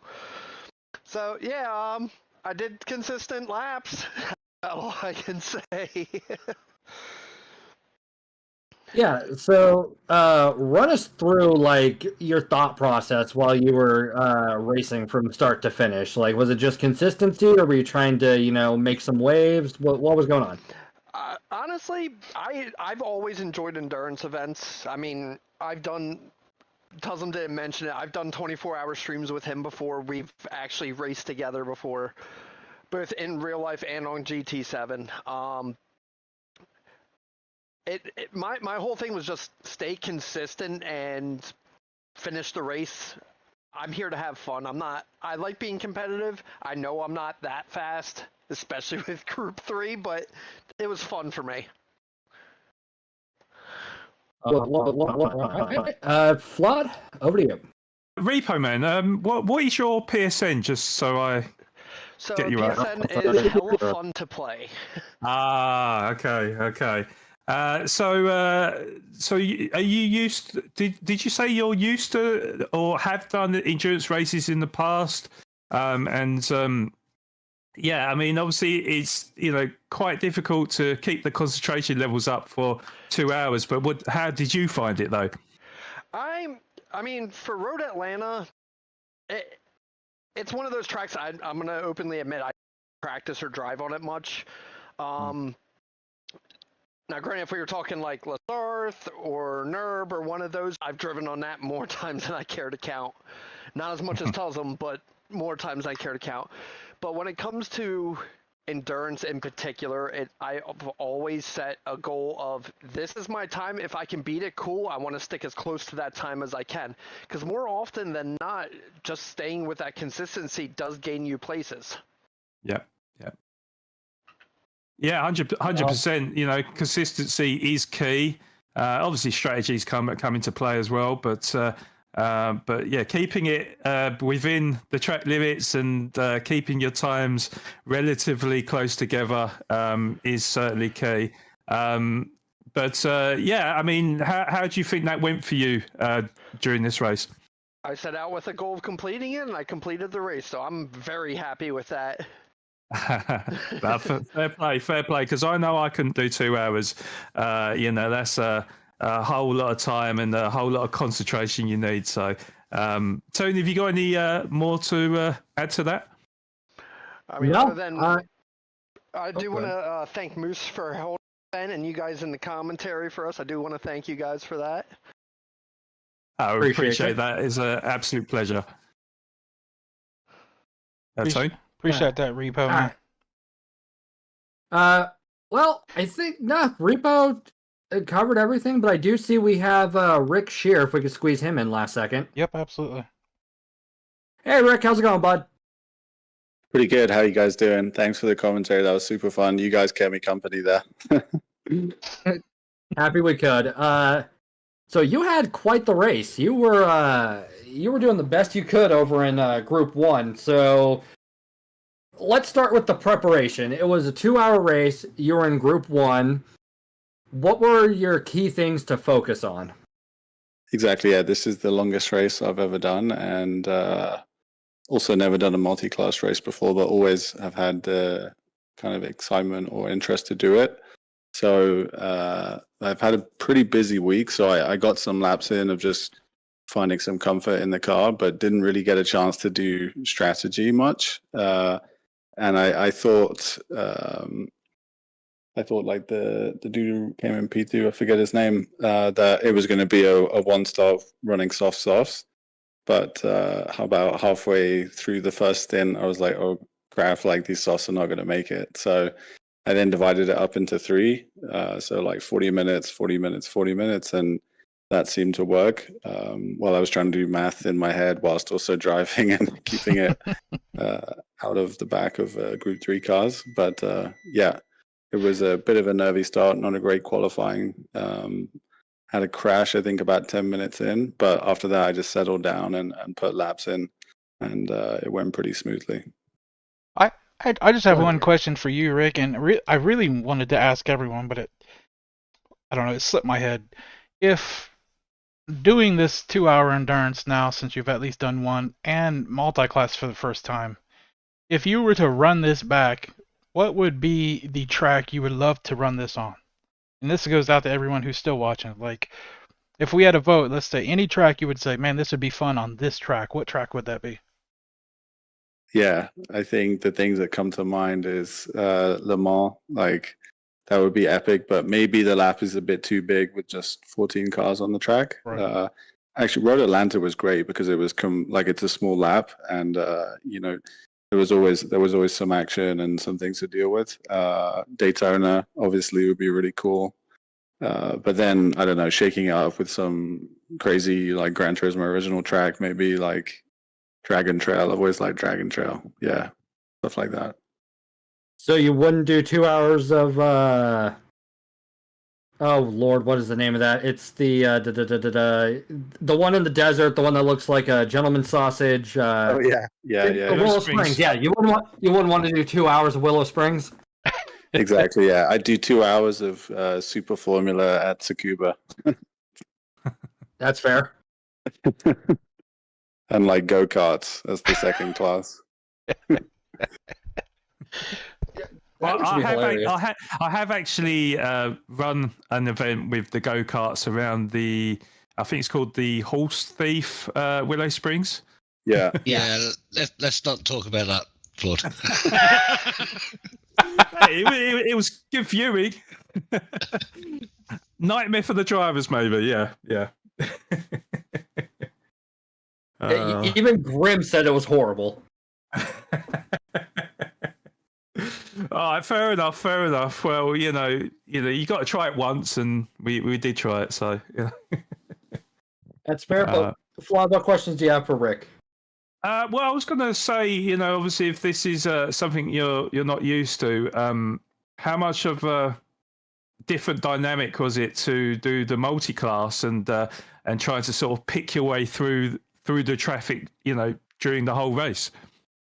Yeah, it was a learning experience. I think my crash about 10 minutes in was it came from a little bit of inexperience because I was close to the guy in P2 at that point, and we were coming down the hill about to start the lap, and there were three cars with us there, and he went on the outside, which is really not the line to take, and I was like, a few tenths behind him, and I also took that line where normally you would just back off a bit and then take it tight, come inside and pass that way.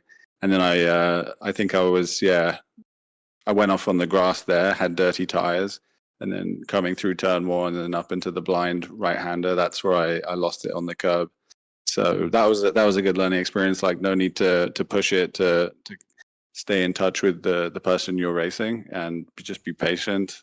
So it was quite a bit of patience shown, especially in the S's. there's that section just before the uphill where it does feel like you're crawling just sitting behind a Group 3 car. But I think everyone that's come on from the Group 1 class that did an interview said they felt they got unlucky with the traffic, and I was the same. So it affects everybody. Yeah.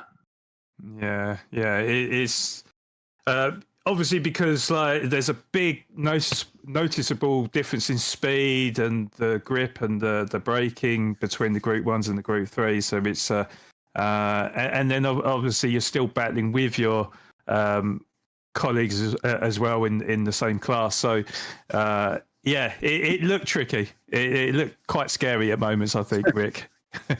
Yeah, scary but super fun for sure. Yeah, thanks Moose, putting it on. Super fun. Yeah, for sure. Just to allude on that as well. So Moose is obviously trying to get drivers in, one for his race team, but also to compete in endurance events. Is it something for you? Something that you could be interested in getting involved in the future? Absolutely, yeah. The IRO is not something I had time for this year, but looking to next season, I would love to be able to commit to a team. And with this crew here, with Moose and everyone, we'll have good times on track, and I'm sure we'd have great times, as a team. So we'd love to. There you go, Moose. Sign him up. There we go. He can be PhD and MMR like me, so it's fine. Well, there's there's opportunity. Obviously, I won't turn down any good drivers, any clean drivers, but I do know also because I'm really close with a lot of PhD guys. There is a plan for an IRO PhD team as well. So we're working together, with PhD guys and stuff. So yeah, there will be opportunities really on both teams for drivers. So yeah. Love it. Can't wait. All right, buddy. I appreciate it. Yeah, thanks, guys. Have a good one. We'll speak soon. You, Rick. All right. Yeah, congrats, mate. I'm gonna go ahead and Thanks. end the stream, and then I'll just talk to you guys in chat for a second here. Oh, hang on. Rowan wants to chirp in on something. If I can, Yeah, please do. Go ahead. Yeah, just apologies I haven't been able to get involved in this one, but I've seen this event in the building for the last couple of months and stuff, and I think everybody in here is well aware of how difficult and how much work goes into putting these events on. I've been sat here this evening for the last 3.5 hours with multiple streams up, watching multiple angles. The commentary's been great. The racing's been great. I just wanted to chip in just at the end and say, obviously before Floods, his 27-minute outro. What a fantastic That's how you do it, mate. That's how you do it. Oh, God. And I just wanted to congratulate you all. GG's, man, mega event, great to watch. Appreciate that, Rob. Can't wait for the next one. 2029, right? Yeah. That's what you said. Yeah, 2029. Yeah, I appreciate the jokes in the background. Yeah. Well, if Moose is going to end this, Flawed, you want to sign off or you want me to do it? Go for it too. All right. With all that said, that brings our 2-hour endurance to a close. Hope you all enjoyed. Hope all of you that participated have a new appreciation for endurance racing, and hopefully we can see you in more events like this, or maybe even an IRO or whatever else somebody else cooks up.